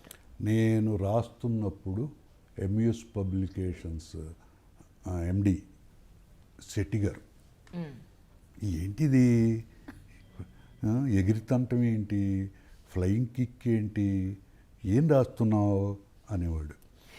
నేను రాస్తున్నాను సార్ ఏదో ఒకటి, మామూలుగా అందరూ గుద్దుతారు, తంతారు, నేనేదో రాశాను కదా వదిలేయండి సార్ అనేవాడిని. ఆయన పట్టించుకునేవాడు కాదు. గ్రెనేడ్ గ్రూప్ అని చెప్పేసి ఒక నవల రాశాను. మీ ఫేవరెట్ కదా అది కూడా, మీ ఫేవరెట్స్లో అది కూడా ఒకటి. పాపులర్ ఫేవరెట్ అని కాదు, దానికంటే ఫేవరెట్స్ ఉన్నాయి. పాపులర్ దాంట్లో ఆల్మోస్ట్ ఈ ఫైటింగ్స్ హై పిచ్లో జరుగుతాయి. షాడోకు ఎవడి మీద కోపం వచ్చి ఒకే ఒక తంతాడు, వాడు తల పగిలిపోయి చచ్చిపోతాడు. అంత వైల్డ్గా ఉంటాయి ఆ ఫైట్స్. ఆయన అప్పుడు ఏదో అనారోగ్య కారణంగా హాస్పిటల్లో ఉన్నాడు. ఆయనకేంటి స్క్రిప్ట్ తీసుకెళ్ళంగానే ఆయనకి చదివి వినిపించాలి, లేకపోతే ఒప్పుకునేవాడు కాదు. సరే హాస్పిటల్లో ఉండగానే రా చదువు అన్నాడు, చదివి వినిపించా. ఏంటిది అన్నాడు. ఏదో రాసేసాను సార్ అన్న. Third day enter the dragon release అయింది.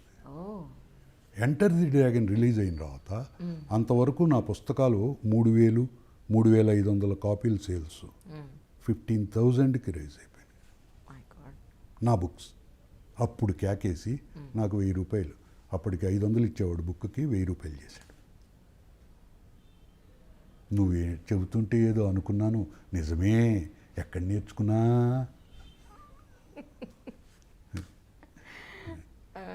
అది చెబితే అర్థం కాలే వాళ్ళకి. హైదరాబాద్లో వైఎంసీఏ, నారాయణగూడ వైఎంసీఏలో ఒక పెద్ద ఆయన ఉండేవాడు. ఆయన కరాటే స్పెషలిస్ట్. ఆయన నకిల్స్ నల్లగా ఉండేవి. ఈ కరాటే వాళ్ళు నకిల్ పుషప్స్ అని ఇస్తారు. వాళ్ళని చూడంగానే తెలిసిపోతాయి, ఈ రెండు నల్లగా కాయలు కాసి ఉంటాయి. చూసి నేను ఇవేంటి అని అడిగితే కరాటే. నాకు ప్రతిదీ కొత్తగా ఉంటే వేలు పెట్టి చూడటం అలవాటు. నాకు నేర్పుతావా అన్న. స్టార్టెడ్ ప్రిలిమినరీగా మొదట నేర్పాడు, ఏవో కొన్ని నేర్పాడు. ఆ తర్వాత నేను దేశాలమ్మడి పోయిన తర్వాత మద్రాసులో యంగ్ మెన్స్ కరాటే అసోసియేషన్ దాంట్లో చేరాను. చేరి బ్రౌన్ బెల్ట్ దాకా వెళ్ళాను. ఆ తర్వాత బ్లాక్ బెల్ట్ తీసుకోవాలి. బ్లాక్ బెల్ట్ తీసుకోవాలంటే అప్పటికి ఇండియాలో బ్లాక్ బెల్ట్ ఇచ్చే అధికారం వాళ్ళకి లేదు. జపాన్ వెళ్ళాలి. జపాన్ వెళ్ళాలి అంటే ఐడెంటిఫికేషన్ ఉండాలి, సర్టిఫికేట్స్ ఉండాలి. నేను అజ్ఞాతంలో ఉన్నా, కుదరలా. సో బ్రౌన్ బెల్ట్తో అయిపోయింది. ఆ కరాటే ఎక్స్పీరియన్సెస్ అన్నీ దీంట్లోకి వచ్చినాయి, షాడోకి వచ్చినాయి. అలాగే మీరు చాలా జంతు ప్రేమికులని, అసలు నేచర్ లవర్ అనేది కూడా విన్నాం. ఒకసారి చెప్పండి. అసలు డాగ్సే వచ్చి మిమ్మల్ని దగ్గరుండి తీసుకెళ్లేంతగా వాటిని మీరు ప్రేమించడం, అవి మిమ్మల్ని అంతగా అభిమానించడం చాలా ఆశ్చర్యం అనిపించింది. ఇది మాకు బహుశా హెరిడిటరీ నుంచి వచ్చిందేమో అనిపిస్తుందండి అని ఆలోచిస్తే. మీరు అడిగారు కాబట్టి చెప్పాలి. మా ఇంట్లో 30 కుక్కలు ఉండేవండి తోటలవల్లూరులో. నేను పెంచినవి కాదు, మా బాబాయ్ ఉండేవారు. మా ఫాదర్కి రెండో తమ్ముడు. ఆయనకి కుక్కలంటే విపరీతమైన పిచ్చి. అసలు మా ఒల్లూరు జమీందార్ గారిని కుక్కల రాజా అనేవాళ్ళు. బందర్లో బిల్డింగ్ ఉంది, కుక్కల రాజా బిల్డింగ్ అంటారు. ఆయనకి కుక్కలంటే పిచ్చి. ఆయన దగ్గర హౌండ్స్, జాతి కుక్కలు బోల్డెన్ ఉండేవి, అవి పట్టుకు తిరుగుతూ ఉండేవాడు ఆయన. పెద్ద పులుల్ని కుక్కల్లాగా లీష్ కట్టి తీసుకెళ్తూ ఉండేవాడు. సో ఆయన జమీందారు కాబట్టి చెల్లింది. మా బాబాయికి కుక్కలంటే ప్రీతి. ఏవి జాతి కుక్కలు కాదు, అన్ని ఊర కుక్కలే. కానీ మా ఇల్లు వదిలిపెట్టి ఉండేవి కాదు. వీటికి ఎప్పుడూ మా వాళ్ళు తిండేలా. అవి ఏం తినేవో మాకు తెలియదు, బట్ మా ఇంట్లోనే ఉండేవి. చీకటి పడి రాత్రి 7, 8 అయిన తర్వాత మా బజారు ఒక దగ్గరగా ఒక 4 ఫర్లాంగుల దూరం ఉండేది. ఈ 4 ఫర్లాంగుల దూరంలో ఎవళ్ళైనా ఆఫ్టర్ 8 in the night రావాలి అని అంటే అరిచి కేకలు పెట్టి, కరణం గారు మేము వెళ్తున్నాం, కాస్త పట్టుకోండి వాటిని అనాలి. ఎందుకనంటే 30 ఏళ్ళు వాళ్ళ మీద పడిపోయాయి. ఇవి మా ఫాదర్ కానీ మా బాబాయిలు కానీ ఏదైనా ఊరెళ్ళి మళ్ళీ తిరిగి వస్తున్నప్పుడు ఇవన్నీ బస్ స్టాండ్కి వెళ్ళేసేసి సైనిక గౌరవవందనం చేస్తున్నట్టు ఎమ్మడి పెట్టుకొచ్చి కుక్కలు. బహుశా వాటితో తిరగటం మూలాన నాకు వచ్చి ఉండొచ్చు ఆ ఎఫెక్షను. ఇంకా సున్నితమైన మాట చెప్పాలంటే, ఒక కుక్క అది ప్రెగ్నెంట్, 4 పిల్లల్ని పెట్టేసింది. 5వ పిల్ల స్టక్ అయిపోయింది, సగం బయటకు వచ్చి రాలా బయటికి. దీనికి బహుశా విపరీతమైన పెయిన్, అసలు ఇది చచ్చిపోవటానికి సిద్ధమైందనే అనుకుంటున్నాను. అది వచ్చి తలుపు దగ్గర కూర్చుని తలుపును గీరుతూ గోల చేయటం మొదలెడితే మా మదర్ వెళ్ళి తలుపు తీసి చూసింది. చూస్తే ఇది పరిస్థితి. నన్ను, మా సిస్టర్ని, మా పెద్ద సిస్టర్ని పశువుల డాక్టర్ దగ్గరికి పంపించి ఆ కాంపౌండర్ని నిద్ర లేపి ఆయన్ని తీసుకొచ్చి దానికి కాన్పు చేసి దాన్ని హ్యాపీగా పడుకోబెట్టేదాకా మా మదర్ నిద్రపోలే. మేబీ మా మదర్ నుంచి వచ్చి ఉండొచ్చు. ఆ కంపాషన్ వచ్చేసేసి మూగ జంతువులు అది. ఇప్పుడు మిమ్మల్ని చూసి కింద నుంచి వచ్చేటప్పుడు మా భూతం అరిచింది, గమనించారు కదా. మేము దగ్గరికి వెళ్తే మీద పడి కావిలి ఇచ్చేసుకుంటుంది. అవును. అలాగే మీ కథలో బాదం చెట్టు దగ్గర నుంచి మీ జీవితంలో ఉన్న బాదం చెట్టుని కథలో పెట్టారు. ఏమిటి దానికి ఉన్న అంత ప్రాధాన్యత ఏమిటి? మా ఇంటి ముందర పెద్ద బాదం చెట్టు ఉంది, చాలా పెద్దది, ఇంతింతలో కాయలు కాసే, పసుపు పచ్చ రంగులో ఉండే కాయ. అన్ని సామాన్యంగా మెజారిటీ బాదం చెట్లు ఎర్రకాయలు ఉంటాయి, ఇది పసుపు పచ్చకాయ. మరి ఆ విత్తనం ఎక్కడి నుంచి వచ్చిందో తెలియదు. చిలకలు ఉండేవి, గోరింకలు ఉండేవి. ఇవి గూళ్ళు పెట్టుకుని గుడ్లు పెట్టే టైంకి పాములు వాటి మీదకి ఎక్కేసి తినేస్తూ ఉండేవి. పాములు ఈ పాము కనపడంగానే అరిచి కేకలు పెట్టి రభస చేస్తూ ఉండేవి. మా ఫాదర్ లేచి వెళ్ళేసేసి కర్రబుచ్చుకుని ఆ మొదల్ని కొట్టి నానాగోళ చేస్తే తప్ప అవి శాంతించేవి కాదు. దాని మొదట్లో ఒక పెద్ద తొర్ర ఉండేది బాదం చెట్టుకి. బాదం చెట్టుకి అది బాగా స్వతహాగానే వస్తాయంటారు కదా సార్ బాదం చెట్టుకి. బాదం చెట్టుకి రావు, బాదం చెట్టు తొర్రల్లో పిట్టలు గూళ్ళు పెడతాయి, వాటిని తినటం కోసం పాములు వస్తాయి. ఇప్పుడు సంపెంగ చెట్టు ఉంది, సంపెంగ చెట్టు వేస్తే పాములు వస్తాయి అంటారు కదా. ఎప్పుడైనా దాని గురించి సీరియస్గా ఆలోచించారా? నా ఇంట్లో నేను ఇల్లు కట్టుకున్న తర్వాత వేసిన మొట్టమొదటి చెట్టు సంపెంగి. వాసనకి వచ్చేస్తే పాములు చెప్తూ ఉంటారు. వాసనకి రావు. జరిగేది ఏంటంటే సంపెంగ పువ్వు విచ్చుకున్న తర్వాత దగ్గరగా 10 to 12 hours ఆ స్మెల్ ఉంటుంది, తీయటి స్మెల్. ఆ స్మెల్ కోసం చీమలు చేరుతాయి, ఆ చీమల కోసం బల్లులు తొండలు చేరుతాయి, ఆ తొండల కోసం పాములు చేరుతాయి. చాలా పెద్ద స్టోరీ ఉంది సార్ దానికి. చెప్పాను కదా, 30 సంవత్సరాల నుంచి మా ఇంట్లో సంపెంగ చెట్టు ఉంది, ఏనాడు మేము పాముని చూడాల. ఆ విత్తనాలు తీసుకొచ్చింది నా మిస్సెస్, ఇక్కడ వేసింది. అవునా? ఎవరైనా చూస్తే పాములు వస్తాయని చెప్పేసి ఇక్కడ బెదిరిస్తారు. హైదరాబాద్లో పాములు రావటం ఏంటి? జనాలు అంతకన్నా ఎక్కువ ఉంటాయి. అలాగే మీకు సంగీతం అంటే కూడా చాలా ఇష్టం అని విన్నామండి. ఇష్టమేం కాదండి, ఆ మాట అనకండి. ఐ ఎంజాయ్ మ్యూజిక్ అంతే తప్ప అందరితో పాటు నేనే. అంతేగాని సంగీతం మీద ప్రత్యేకంగా అభిమానం ఏం లేదు, ప్రత్యేకమైన అభిమానం లేదు. అసలు నా గొంతు వింటున్నారు కదా, నేను పాడటం మొదలెడితే పారిపోతారు జనాలు. అసలు బాత్రూంలో కూడా పాడటం కష్టం. ట్రై చేశారా ఎప్పుడన్నా? ఏమో వాయిస్ బాగుండొచ్చేమో, చెప్పలేంగా. చేయలేదు. విజయవాడ నుంచి ఇప్పుడు హైదరాబాద్ ఏ విధంగా రావడం జరిగిందండి? విజయవాడ నుంచి కదా, హనుమాన్ జంక్షన్. అదే హనుమాన్ జంక్షన్. మా వాడు బీటెక్ అయిపోయింది, వాడు ఫర్దర్గా ఐఏఎస్లు ఇవి చదువుతానని చెప్పేసి అన్నాడు. వాడిని వదిలిపెట్టి ఉండలేకపోయా అక్కడే. సో అక్కడ మాత్రం వదిలి వెళ్ళిపోవచ్చు. ఆ అబ్బాయి మాత్రం మీరు ఉండలేరు. ఏమో ఇప్పుడు మాత్రం మీ వాడు తప్పు చేస్తే ఇప్పుడు మీరు కోపడ్ను. అలాగే. ఎందుకనంటే నేను చేసిన తప్పుల్లో నా తప్పేమీ లేదని చెప్పేసి నాకు తెలుసు. కాబట్టి వాడు చేసే తప్పుల్లో వాడి తప్పేమీ ఉండదని నేను కన్సిడర్ చేస్తాను. కాబట్టి వాడికి ఇక్కడ ఫుడ్ ప్రాబ్లం ఏర్పడుతుందేమోనని చెప్పేసి అనుమానం వచ్చింది. నా మరదలు వాళ్ళ ఇంట్లో ఉంచుకుంటాను అని చెప్పేసి తీసుకొచ్చింది, తనే తీసుకొచ్చింది, మేము తీసుకురాలేదు వాడిని. సరే తను అమెరికా వెళ్ళిపోయింది. మా అమ్మాయి అమెరికాలో ఉంది అప్పుడు. తను తన కోసం అని చెప్పేసి అమెరికా వెళ్ళింది. వీడిక్కడ ఉన్నాడు. మా తోడెల్లుడు వండటం, వీడు తినటం, వీళ్ళిద్దరూ బ్యాచులర్ లైఫ్ చాలా భయంకరంగా తయారైందేమో అనిపించింది. సరే నేను జంక్షన్లో ఉండి చేసేది ఏంటి, పెన్షన్ ఎట్టగా వస్తుంది, ఇంకా మేమిద్దరమే ఒంటరిగా ఎందుకు ఉండటం అని చెప్పేసి షిఫ్ట్ అయిపోయాం.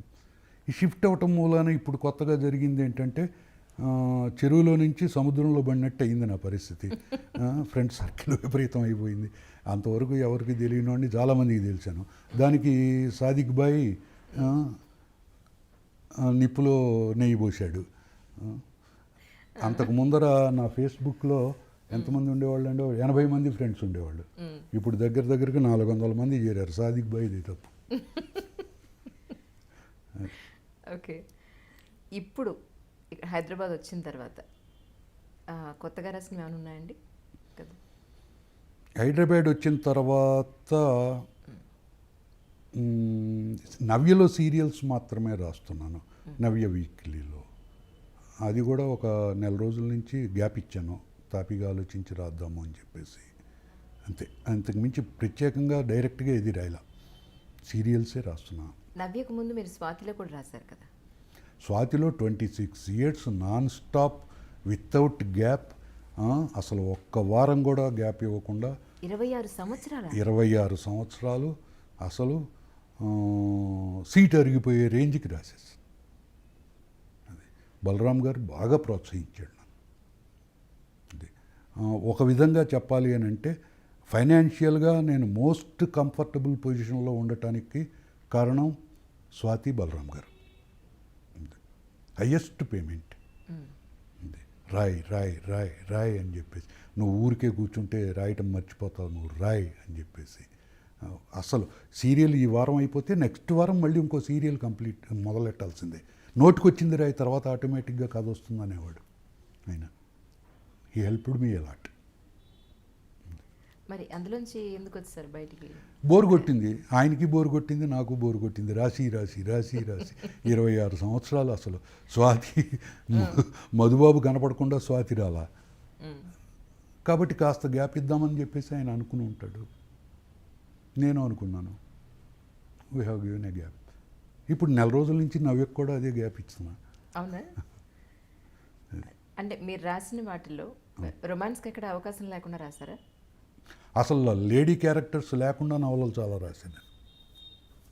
ఒకానొకప్పుడు మధు అంటే ఈ వల్గర్ సెక్స్ రాసే రైటర్ ఒకటి ఉండేవాడు, 1963-65. మధు అంటేనే ఆటోమేటిక్గా ఆ సెక్స్ నావెల్స్కి కనెక్ట్ చేసేవాడు. గవర్నమెంట్ బ్యాన్ చేసింది ఆ బుక్స్ని. నేను మధుబాబుని అని చెప్పేసి అన్నప్పుడు ఎంవిఎస్ శెట్టి గారు కూడా ఇదే క్వశ్చన్ వేశాడు. ఆయన ఒక్కరే అంటారు, ప్రాబ్లం అవుతుంది అని చెప్పేసి. నేను చెప్పాను, నా సిస్టర్స్, నా ఫ్యామిలీ మెంబర్స్ నా ఎదుటిగా చదవటానికి సిగ్గుపడే నవలలు నేను రాయను అని చెప్పేసి. నాకు ఫాలోయింగ్ పెరగటానికి కూడా కారణం అదే. వల్గారిటీ ఉండదు. వల్గారిటీ ఇన్ ది సెన్స్ శృంగారం ఒక్కటే కాదు, ఎనీ సిచ్యుయేషన్. కొట్టాడు, నెత్తురు వచ్చింది, కండలు బయటకు వచ్చినాయి, ఇట్ట వర్ణన కూడా వల్గారిటీయే. మీరు ఎప్పుడో 100 మందిలో 10 మంది చదివేది బుక్స్కే మీరు ఇంత వల్గారిటీ అని అంటే ఈరోజు సినిమాల పరిస్థితి ఏంటండి? వల్గారిటీయే కాదని నేను అంటున్నానా? కానీ నెత్తురు కనపడకూడదు అని సెన్సార్ బోర్డు వాళ్ళు ఏదో రూల్స్ పెట్టారు. ఇదివరకు నేను చదివాను ఎక్కడో, దెబ్బకు పడితే నెత్తురు కనపడకూడదు, నెత్తురు కనపడితే మేము సెన్సార్ చేస్తామని చెప్పి అన్నట్టున్నారు. ఎవడు పట్టించుకుంటున్నాడు అది? ఒక్కొక్కడు ఎగిరి దంతుంటే వెళ్ళి బిల్డింగులు కూలిపోతున్నాయి. ఎవడు పట్టించుకుంటున్నాడు? వాళ్ళు తీస్తున్నారు కాబట్టి వీళ్ళు చూస్తున్నాం అంటున్నారు, వీళ్ళు చూస్తున్నారు కాబట్టి మేము తీస్తున్నాం అంటున్నారు. కానీ నేను రాస్తున్నాను కాబట్టి మీరు చదవండి అని నేను ఎప్పుడూ అనలేదు. ఆ వల్గర్ విశ్లేషణ, ఆ వల్గర్ వర్ణన నేను ఎప్పుడు చేయలేదు. నా బుక్స్లో వల్గారిటీ ఉండదు, పొలైట్గా ఉంటుంది. బహుశా ఎంఎస్కో విజయ్ కుమార్ గారు అని ఉన్నారు, ఎంఎస్కో పేరు వినే ఉంటారు, one of the leading publishers. ఆయనతో యుద్ధనపూడి సులోచనారాయణ గారు అన్నారట, మధుబాబు ఎక్స్ప్రెషన్ పొలైట్గా ఉంటుంది, ఆ డిటెక్టివ్స్ మానేసేసి సోషల్ నవలలు రాయించండి బాగుంటుంది అని చెప్పేసి. ఆ ప్రయత్నం ఇప్పుడు చేయలేదా మీరు? చేయలే, ఇప్పుడు కూడా చేయను. ఆ డిటెక్టివ్ నవలు రాసి మీకు బోర్ కొట్టలేదా? ఇప్పుడన్నా సామాజికంగా రాయొచ్చు కదా. సామాజికంగా ఏం రాయమంటారు? ఇప్పుడు సమాజంలో ఏమున్నాయి? గోకుల్ చాట్ సామాజికమా? లుంబిని పార్క్ సామాజికమా? నేను రాసినవన్నీ ఇప్పుడు డే టు డే లైఫ్లో వచ్చేసేసినాయి. అవును, అవునండి. సామాజికంలోనే ఈ దరిద్రపు క్రైమ్ ఎంటర్ అయింది. మనీ లెండర్స్ దుర్మార్గాలు, మొగుళ్ళు పెళ్ళాలని హింసించటాలు, ఆత్మహత్యలు, ఇవన్నీ సామాజికమైనవి. ఇవన్నీ ఎప్పుడూ రాసేసాను కదా నేను. ఇవాళ కొత్తగా రాసేది ఏముంది? కాకపోతే నేను చెప్పానే, కాలక్షేపానికి రాసేవి. కాలక్షేపం అంటే మీరు ఏదైనా టెన్షన్స్ మనసులో ఉంటే రిలాక్స్ అవ్వటానికి. రోజు ఉండే బాధలు కూడా నేను నవలల్లో పెట్టేసేసి మీకున్న టెన్షన్ని నేను ఎందుకు పెంచాలి? పండగ నాడు కూడా పాత మొగుడేనా? మీ నవలలు ఇన్నేళ్లుగా మీరు నవలలు రాసినప్పుడు ఆర్జీవి గారు మీతో ఏమి మాట్లాడలా? ఒక ఫ్యాక్షన్ సినిమాకి కానీ ఒక ఫైటింగ్ సిచ్యువేషన్కి కానీ? ఆయన సినిమాలు అవి ఎక్కువగా ఉంటాయి కాబట్టి అడుగుతున్నాను.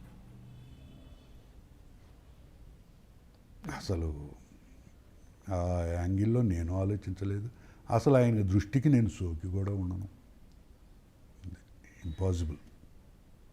ఇప్పుడు ఆయన డైరెక్ట్ చేసిన వెబ్ సిరీస్ ఒక సినిమా హల్చల్ చేస్తుంది. దాని గురించి నేను విశ్లేషణ ఏదో చదివాను. అదంతా పేరులో లబలబ కొట్టుకోవటమే తప్ప దాంట్లో ఏమీ లేదు అని చెప్పేసి. ఆయన ఏదో సెక్స్ గాడ్ ఏదో ఏదో అన్నాడు కదా, జిఎస్టీ. జస్ట్ ఆ ఆలోచనలు మాత్రమే, దృశ్యాలు ఏమీ లేవు అని చెప్పేసి ఏదో విశ్లేషణ రివ్యూ చదివాను. అది కరెక్ట్ కాదో తెలియదు. ఈరోజు రివ్యూలు ఎంతవరకు నమ్మగలుగుతున్నా ఉంటారు? రివ్యూలు బియాస్ ప్రెడ్యుడిస్ మీద వస్తున్నాయండి. రివ్యూల్ని నమ్మి సినిమాకి వెళ్తే వేస్ట్. అసలు ఏ సినిమా అయినా ఇండివిజువల్గా ఎవడికి వాడు అది బాగుంది లేదు అనుకోవటమే తప్ప పలానా వాడు బాగుంది అని చెప్పేసేసి మనం వెళ్తే అది మన అంచనాకి తగినట్టుగా ఉండదు, డెఫినెట్గా ఉండదు. అది సినిమాలోనే కాదు, జీవితంలో కూడా అంతే. నేను ఇల్లు కట్టాను, మా మేస్త్రి నన్ను ఎన్ని తిప్పలు పెట్టాలో అన్ని తిప్పలు పెట్టాడు. నా ఎక్స్పీరియన్సు, మా ఫ్రెండ్ ఇల్లు కడుతున్నాడు చెప్పాను. ఇవేమీ కాదు, వాడికి వేరే తిప్పలు వచ్చినాయి. ఇల్లు కట్టేటప్పుడు వచ్చే తిప్పలు యూనిఫామ్గా ఉండాలి కదా. నా తిప్పలు మా వాడికి కూడా రావాలి ఆ కష్టాలు, కానీ రాలా. అతని కష్టాలు వేరు, నా కష్టాలు వేరు. అట్టాగే ప్రతిదీ, whether a book, a movie or anything, జీవితం కానీ మీ కష్టాలు మీవి, నా కష్టాలు నావి. కాకపోతే ఏంటంటే పెద్దలు ఎన్నెన్నో అనుభవాలను క్రోడీకరించుకుని కొన్ని మాటలు చెప్తారు. వాటిని మన జీవితానికి అన్వయించుకోవాలి. మనం అన్వయించుకుని మన ప్రాబ్లమ్ని మనమే సాల్వ్ చేసుకోవాలి. కాబట్టి అందరూ బాగుందన్న సినిమాని మనం వెళ్ళి బాగుందన్నారు కాబట్టి ఎంజాయ్ చేయటానికి వీల్లేదు. మనం ఎంజాయ్ చేయాలి, మనకి నచ్చాలి. ఒక చోట మీరు ఒక పదం వాడారు, ఏంటంటే ఆరోగ్యకరమైన కాలక్షేపం. అది చాలా చాలా బాగా అనిపించిందండి. ఎందుకంటే ఈనాటి జనరేషను ఎంతవరకు ఆరోగ్యకరమైన కాలక్షేపాన్ని చేస్తున్నారు? చేయట్ల కష్టం. ఏదో ఒక ఎడిక్షన్ వస్తుంది. కాలక్షేపాల్లో ఎడిక్షన్ ఉంది, అది తప్పు. మన కాలక్షేపము అంటే మనకున్న టెన్షన్స్ తగ్గాలి, మన ఎనర్జీ బిల్డప్ అవ్వాలి, అది కాలక్షేపం. అట్లా కాకుండా దానికి ఎడిక్షన్ అయ్యి మళ్ళీ ఆ పని చేయాలి అనే కోరిక కలగకూడదు. ఆరోగ్యకరమైన కాలక్షేపం అంటే నా పుస్తకాలు డెఫినెట్గా ఆరోగ్యకరమైన కాలక్షేపమే. ఎందుకంటే నేను ఎక్స్ట్రీమిటీస్ ఏవి రాయను, హ్యాపీగా ఎంజాయ్ చేయగలిగినవే రాస్తాను. తర్వాత నా బుక్స్లో ఉన్న విచిత్రమైన గుణం ఏంటంటే మీరు చదివిన ఒక గంట కల్లా మర్చిపోతారు కథ, క్యారెక్టర్సే గుర్తుంటాయి, కథ గుర్తుండదు. కాబట్టి మళ్ళీ చదువుతారు, మళ్ళీ ఒక గంట తర్వాత మర్చిపోతారు, మళ్ళీ చదువుతారు. నా books first printing 18,000 copies print అయ్యేవి. ఇప్పటికి కనీసం ఒక్కొక్కటి ఒక 50 సార్లు రీప్రింట్ అయినాయి. ఈ ఆరోగ్యకరమైన కాలక్షేపమే. ఎందుకంటే నేను చెప్పింది మర్చిపోతారు కదా, మిమ్మల్ని ఏమి డిస్టర్బ్ చేయవు. అంటే మీలాంటి రచయితలే, ఇప్పుడు యండమూరి వీరేంద్రనాథ్ అయినా, యండమూరి వీరేంద్రనాథ్ గారు నాలాంటి రచయితలు కాదు, రచయితలు మీలాంటి రచయిత. ఆయన చాలా గొప్పవాడు. యండమూరి వీరేంద్రనాథ్ స్టార్ రైటర్, మేమందరం ఆయన వెనకాలే. కాదేమిటి స్టార్ రైటర్? ఎందుకు కాదు మీరు? యండమూరి వీరేంద్రనాథ్ గారు స్టార్ రైటర్.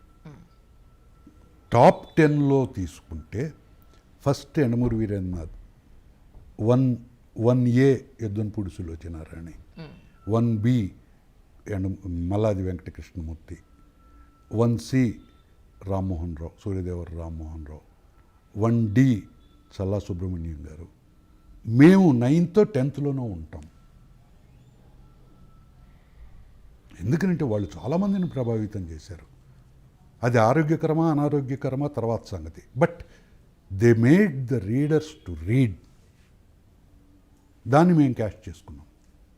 మీ షాడో నవల్లో ఉన్న క్యారెక్టర్స్ అసలు ఎక్కడి నుంచి పుట్టాయంటారు? అలాగే షాడో నవల్లో అంటే మీరే షాడో ఒక విధంగా చెప్పాలి అంటే ఆ క్యారెక్టర్స్ గురించి ఒకసారి చెప్పండి.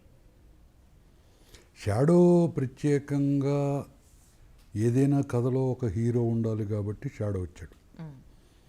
మేబీ నేను చూసిన ప్రదేశాలు సంఘటనల్లో షాడోకి ఆపాదించటం మూలాన నన్ను షాడో అంటున్నారు కానీ నేను షాడోని కాదు. నెంబర్ 1. కాకపోతే షాడో పక్కన ఉన్న క్యారెక్టర్స్ ఉన్నాయి. అన్నిటికంటే ముఖ్యమైనది గంగారం. షాడో అంటే నీడ. అటువంటి షాడోకే నీడ లాంటి క్యారెక్టర్ గంగారం. గంగారాం షాడో గనక ఒక కార్చిచ్చు అయితే దాన్ని ఎగదోసే ఈదురుగాలి గంగారం. అది నేను వర్ణించింది గంగారాంని. ఈ క్యారెక్టర్ ఎట్టా డెవలప్ అయిందంటే మద్రాసులో ఉండగా నాకు రామ్దాసు అని చెప్పేసేసి ఒక వీధి రౌడీ పరిచయం. నేను మఫ్సల్ ఏరియాలో ఉండేవాడిని. అంటే అక్కడ అందరూ బిలో మధ్యతరగతి వాళ్ళు కూలి పనులు నాలి పనులు చేసుకుంటూ ఉండేవాళ్ళు. అక్కడ రూము రెంట్ వచ్చేసి 15 రూపాయలు పర్ మంత్ ఆ రోజుల్లో. ఇతను నా పక్క రూమ్లో ఉండేవాడు. ఇతనికి ఏం చేస్తాడో అనేది నాకు తెలియదు. బట్ అతను వస్తుంటే జనాలందరూ కొంచెం పక్కలకి వెళ్తూ ఉండేవాళ్ళు. సో అతని వెనకాల నేను నడిచేటట్టయితే నా గురించి కూడా ఎవడు పట్టించుకునేవాడు కాదు. మద్రాసులో నేను గమనించింది ఏంటంటే వాళ్ళు రైటర్స్ని పిచ్చిగా అభిమానిస్తారు, మామూలుగా కాదు. ఉదాహరణ ఏంటంటే నేను నవలలు రాసేటప్పుడు బాగోని సీన్స్కి ఆ కాగితాలు తీసేసి వేరే కాగితాలు పెట్టి రాసేసేవాడిని. రాయిగా ఇంత కట్ట నా దగ్గర తీసేసిన కాగితాలు ఒక కట్ట చేరినాయి. ఒకసారి నాకు డబ్బులు బాగా అవసరమైనాయి. టీ తాగటానికి కూడా డబ్బులు లేని పరిస్థితి. ఈ కాగితాలన్నీ తీసుకెళ్ళి చిల్లర కొట్లో పడేసేసి అమ్మేసేసి నా అవసరం తీర్చుకున్నాను నేను. ఆ చిల్లర కొట్టు అతను వీటిని పొట్లాలు కట్టేసేసి అతను అమ్మేసేసాడు. ఈ కొనుక్కున్న వాళ్ళు ఆ తర్వాత వాటిని వాడుకుని ఆ కాగితాలు బయట పారేశారు. ఈ రామ్దాస్ వస్తున్నప్పుడు ఈ కాగితాలు కనపడ్డాయిట. అతను ఫీల్ అయింది ఏంటంటే నేను రూమ్లో లేనప్పుడు ఎవడో నా రూమ్లో దూరి ఈ కాగితాలన్నీ తీసుకొచ్చి అమ్మేశాడు. అలా ఫీల్ అయిపోయి అన్నీ వరుసగా ఏరి మళ్ళీ సాయంత్రం అయ్యేపటికి ఇంత కట్ట నా రూమ్లోకి వచ్చేసేసింది. మొత్తం ఇళ్ళకెళ్ళి వాళ్ళ పొట్లాలు ఇప్పించి ఆ కాగితాలు తీసుకొచ్చి నాకు ఇచ్చాడు. ఇది అతను ఆ రైటర్స్ మీద ఉండే అభిమానం. అందరూ అభిమానించేవాళ్ళు. ఒకసారి మద్రాసులో రైటర్గా పేరు రాకముందర ఫుడ్కి లాటరీ కొట్టిన రోజులు ఉన్నాయి. టీ తాగటానికి కూడా డబ్బులు ఉండేవి కాదు. అటువంటి టైంలో ఒకసారి రామ్దాస్ ఎదురుపడ్డాడు. స్వామి అని కేకేసేవాడు నన్ను. స్వామి టీ సాపడమా అన్నాడు. టీ తాగావా? తాగలేదు. డబ్బులు లేవన్నా. ఇరు అనేసి వెళ్ళి నేను చూస్తుండగా బస్ స్టాప్లో జేబు కొట్టి డబ్బులు తీసుకొచ్చాడు. నేను నాకు టీ తాగిచ్చి ఓ 10 రూపాయలు నా జేబులో పెట్టి నీ పో స్వామి అని చెప్పేసి నన్ను పంపించాడు. ఇది చూసేటప్పటికి నాకు గంగారం క్యారెక్టర్ ఎస్టాబ్లిష్ అయింది. సో షాడో కోసం గంగారం కూడా ఇట్టగే చేసేవాడు. అదేమైంది, షాడో కంటే గంగారం అభిమానులు ఎక్కువైపోయారు. ఎందుకనంటే ఆ కంపాషన్, ఆ డివోషన్ నేను ఎస్టాబ్లిష్ చేసింది అవతలవాడి జేబు కొట్టేసేసి అవసరాలు తీర్చమని కాదు. ఆ డివోషన్ని ఎస్టాబ్లిష్ చేశాను నేను. దాంతో గంగారం క్యారెక్టర్ బాగా ఫేమస్ అయిపోయింది. గంగారం లేకుండా షాడో నవల రాస్తే చదవని పరిస్థితులు క్రియేట్ అయినాయి. మిగతా క్యారెక్టర్స్ అన్నీ అవసరం కోసం పెట్టినవి. ముఖేష్ అని చెప్పేసి ఒక ఏజెంట్ ఉంటాడు, అది ఆర్డినరీ క్యారెక్టరు. శ్రీకర్ అని చెప్పేసి ఒకతను ఉన్నాడు, డాక్టర్ శ్రీకర్, జూనియర్ ఏజెంట్, అందరికంటే చిన్నవాడు. అల్లరి చేస్తూ ఉంటాడు, వాడిని మొట్టికాయలు ముడుతూ ఉంటారు, తిడుతూ ఉంటారు, భరించి అట్టాగే పనిచేస్తూ ఉంటాడు వాడు. అతను ఎంబీబీఎస్ మధ్యలో మానేసి వచ్చి సిఐబిలో ఏజెంట్గా చేస్తాడు. ఎందుకు మానేశాడు అనేది నాకు ఒక అభిమాని ద్వారా తెలిసింది. ఈ ఎంబీబీఎస్ ఈ చదువు క్రమంలో లాస్ట్లో ఓరల్ ఎగ్జామినేషన్స్ ఏవో ఉంటాయిట. ఆ ఎగ్జామినర్స్ ఏదో చెబితే ఆ డిసీజ్ ఏమిటి అనేది దాని క్యారెక్టరిస్టిక్స్ వీళ్ళు చెప్పాలి, అయితేనే పాస్ అవుతారు. అది పాస్ అయితే కానీ డిగ్రీ చేతికి రాదు. మా ఫ్రెండు ఈ శ్రీకర్ ఏం చేస్తాడు, ఆ ఓరల్ ఎగ్జామినేషన్లోకి వెళ్ళి వాళ్ళు అడిగిన డిసీజ్ని ఆ పేషెంట్కి ఇది కాదు డిసీజు, ఇది వేరే డిసీజు అని చెప్పేసి చెప్తాడు. చెప్తే వాళ్ళు యాక్సెప్ట్ చేయరు. నో, నువ్వు ఫెయిల్ అని చెప్పేసి అతను ఫెయిల్ చేస్తారు ఎగ్జామినేషన్లో. ఇతడు పట్టుపట్టి వాడికి పోస్ట్ మార్టం చేయించి తను చెప్పిన డిసీజే కరెక్ట్, దాని మూలనే అతను చచ్చిపోయాడని ప్రూవ్ చేస్తాడు. చేసిన తర్వాత మరి ఎగ్జామినర్స్ వాళ్ళ తప్పని ఒప్పుకోరు. వీడికి అసహ్యం వేస్తుంది, వీళ్ళు నాకు చెప్పేది ఏంటి, తెలియని వాళ్ళు నాకేంటని వీడు చదువు మానేస్తాడు. చదువు మానేసినా కూడా ఈ ఆయుర్వేదం, నాటు మందులు వీటి మీద కాన్సన్ట్రేట్ చేసి వాడికి కుదిరినప్పుడల్లా ఎవరి దగ్గరికో ఒకళ్ళ దగ్గరికి వెళ్ళి అప్రెంటిస్షిప్ చేసి కాంపౌండర్గా వర్క్ చేసి అవి నేర్చుకుంటూ ఉంటాడు. దెబ్బలు తగిలితే నయం చేసే నాటు వైద్యులు మనకు బోళ్ళెంతమంది ఉన్నారు. వాళ్ళ దగ్గరికి వెళ్ళి వాళ్ళు ఏ మందులు వాడుతున్నారు, ఏ విధంగా ట్రీట్ చేస్తున్నారు అనేది నేర్చుకుని వీడు ఇంప్లిమెంట్ చేస్తూ ఉంటాడు. షాడోకి ఓవర్ డ్రింకింగ్, ఓవర్ స్మోకింగ్ మూలన ఒక విధమైన నర్వస్నెస్ వస్తుంది. వీడు ఉన్నట్టుండి మాట్లాడుతున్నవాడు కాస్త షేక్స్ వచ్చేసేసి పడిపోతాడు. వీడు షాడో యాక్చువల్గా ఫీల్డ్లోకి వెళ్తే బతకలేడు, 5 నిమిషాల్లో చంపేసేస్తారు. కులకర్ణి గారు ఏం చేస్తాడు, బాస్ కులకర్ణి గారు అంటే షాడో బాస్. కంప్లీట్గా అసలు సిఏబిలోంచి తీసేద్దామా లేకపోతే కంప్లీట్ రెస్ట్ ఇద్దామా అని ఆలోచిస్తుంటే శ్రీకర్ అంటాడు, ఈ టైంలో నువ్వు రెస్ట్ తీసుకుంటే అది పర్మనెంట్ అవుతుంది ఆ డిసీజ్, అటాక్ అని చెప్పేసి వీడిని ఫీల్డ్లోకి పంపిస్తాడు. అది ఎక్స్పీరియన్స్తో అతను గమనించిన విషయం. అట్టా కొట్టుకోగా వీడు బార్లోకి వెళ్ళి షాడో రమ్మడకుండా పాలు అడుగుతాడు. అదొక పెద్ద గొడవ, దాంతో ఫైటింగు. ఆ ఫైటింగ్లో తన్నులు తింటాడు, నానా అవుతుంది. అయితే ఈ సీరియస్ సిచ్యుయేషన్స్ని నేను హ్యూమరస్గా మనకి అర్థమయ్యేటట్టు నవ్వు వచ్చేటట్టు క్రియేట్ చేయటం మూలన ఆ సీన్స్ అన్ని పేలినాయి. Srikar character out of the way పోయి మన ప్రిమిటివ్ వైద్యాన్ని నేను ఎక్స్పోజ్ చేయటం మూలన ఫేమస్ అయింది. బిందు షాడో లవర్, మీరు ఇందాక అడిగారే లవ్ ఏమైనా ఉంది అని, జస్ట్ లవర్. వీడు బిందుని బోర్డర్స్లో ఈ చైనీస్ సోల్జర్స్ కిడ్నాప్ చేసి తీసుకెళ్ళి నానా పాటలు పెడుతుంటే సేవ్ చేస్తాడు, తీసుకొస్తాడు. తీసుకొచ్చిన తర్వాత వీళ్ళిద్దరి మధ్య లవ్ డెవలప్ అవుతుంది. చాలా రోజులు లవ్లోనే ఉన్నారు వీళ్ళిద్దరూ. ఆ తర్వాత మ్యారేజ్, క్యారెక్టర్స్కి మ్యారేజ్ చేస్తే డిటెక్టివ్ నావెల్స్ ఫెయిల్ అవుతాయని చెప్పేసి మా పబ్లిషర్ నన్ను వద్దు అన్నాడు. అప్పటికి నాకు కొంచెం తలతిక్కు ఎక్కువైంది, ఎందుకు ఫెయిల్ అవుతాయో చూద్దామని చెప్పేసి మ్యారేజ్ చేసేసా ఇద్దరికి. యాంటీగా వెళ్ళడమే ఇక్కడ చూస్తున్నాను. మ్యారేజ్ చేసిన తర్వాత అర్థమైంది నాకు, ఇదివరకు చెప్పిన లవ్స్ ఆ సీన్స్ రాయలేకపోయాను. వాళ్ళు ఎక్స్పీరియన్స్తో చెప్పారు. మనం యాంటీగా వెళ్ళటం మూలన ప్రాబ్లం అయింది. సరే, పెళ్ళయిన తర్వాత పిల్లలు, వాడికి ఒక కొడుకు పుట్టాడు. కొడుకు పుడితే వాళ్ళు చెప్పారు సంతానం కలగకూడదు, వద్దు అని. ఏ అన్న, వీడు ముసలాడైపోతాడు, సంతానం కలిగితే నువ్వు పెట్టద్దు అని చెప్పన్నారు. పెడితే ఏమవుతుందని పెట్టా. ఇప్పుడు ఇరుక్కున్నాను. వాళ్ళు షాడో కొడుకుని గురించి అడుగుతున్నారు. చాలా పాటలు పడ్డానండి పుస్తకం ఆ క్యారెక్టర్స్ డెవలప్ చేయడానికి. అవి యాక్చువల్గా జరిగింది ఏంటంటే ప్రతి క్యారెక్టరు ఒక ఐడెంటిటీ తీసేసుకుంది. ఇప్పుడు నేను కొత్తగా ఏది రాసినా కూడా ఆ ఐడెంటిటీ ప్రకారమే రాయాలి. కొత్తగా నేను ఇప్పుడు తిక్క వేషాలు వేయటానికి వీల్లేదు. షాడో ఇట్ట నడుస్తాడు, ఇట్ట మాట్లాడతాడు, ఇట్ట చేస్తాడు, ఇట్ట ఫైట్ చేస్తాడు అని చెప్పేసేసే ఉన్నాయి రూల్స్. ఆ ప్రకారమే రాయాలి. దానికి వ్యతిరేకంగా రాస్తే యాక్సెప్ట్ చేయట్లా. గంగారాం ఇట్ట ఉంటాడు, ఇట్ట మాట్లాడతాడు, బిందు ఇట్ట ఉంటుంది, శ్రీకర్ ఇట్ట ఉంటాడు, అయిపోయింది. ఎప్పుడైతే ఈ సిచ్యుయేషన్ వస్తుందో రైటర్ స్టేల్ అవ్వటానికి దగ్గర అవుతున్నట్టు లెక్క. క్యారెక్టర్స్ మన మాట వినవు, we have to follow the characters.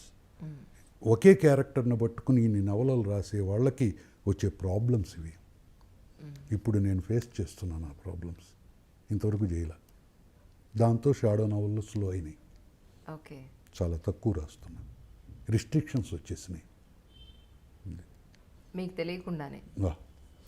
నేను కొన్ని స్వయంకృతాపరాధాలు ఉన్నాయి. సరే మీరు ఎక్స్పెరిమెంట్ చేశారు, కానీ అది ఇట్ లీడ్స్ టు ఎంతవరకు పెడుతుంది అనేది తెలీదు. ఊహించలేకపోయాం. తెలీదు.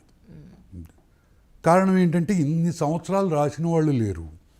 నేను 46 years నుంచి రాస్తున్నా. కాబట్టి ఒక విధంగా చెప్పాలంటే నేను లక్కీ, ఐఎమ్ బ్లెస్డ్. అది ఇప్పటికీ ఆ రెస్ట్రిక్షన్స్ తెలుస్తున్నాయి నాకు.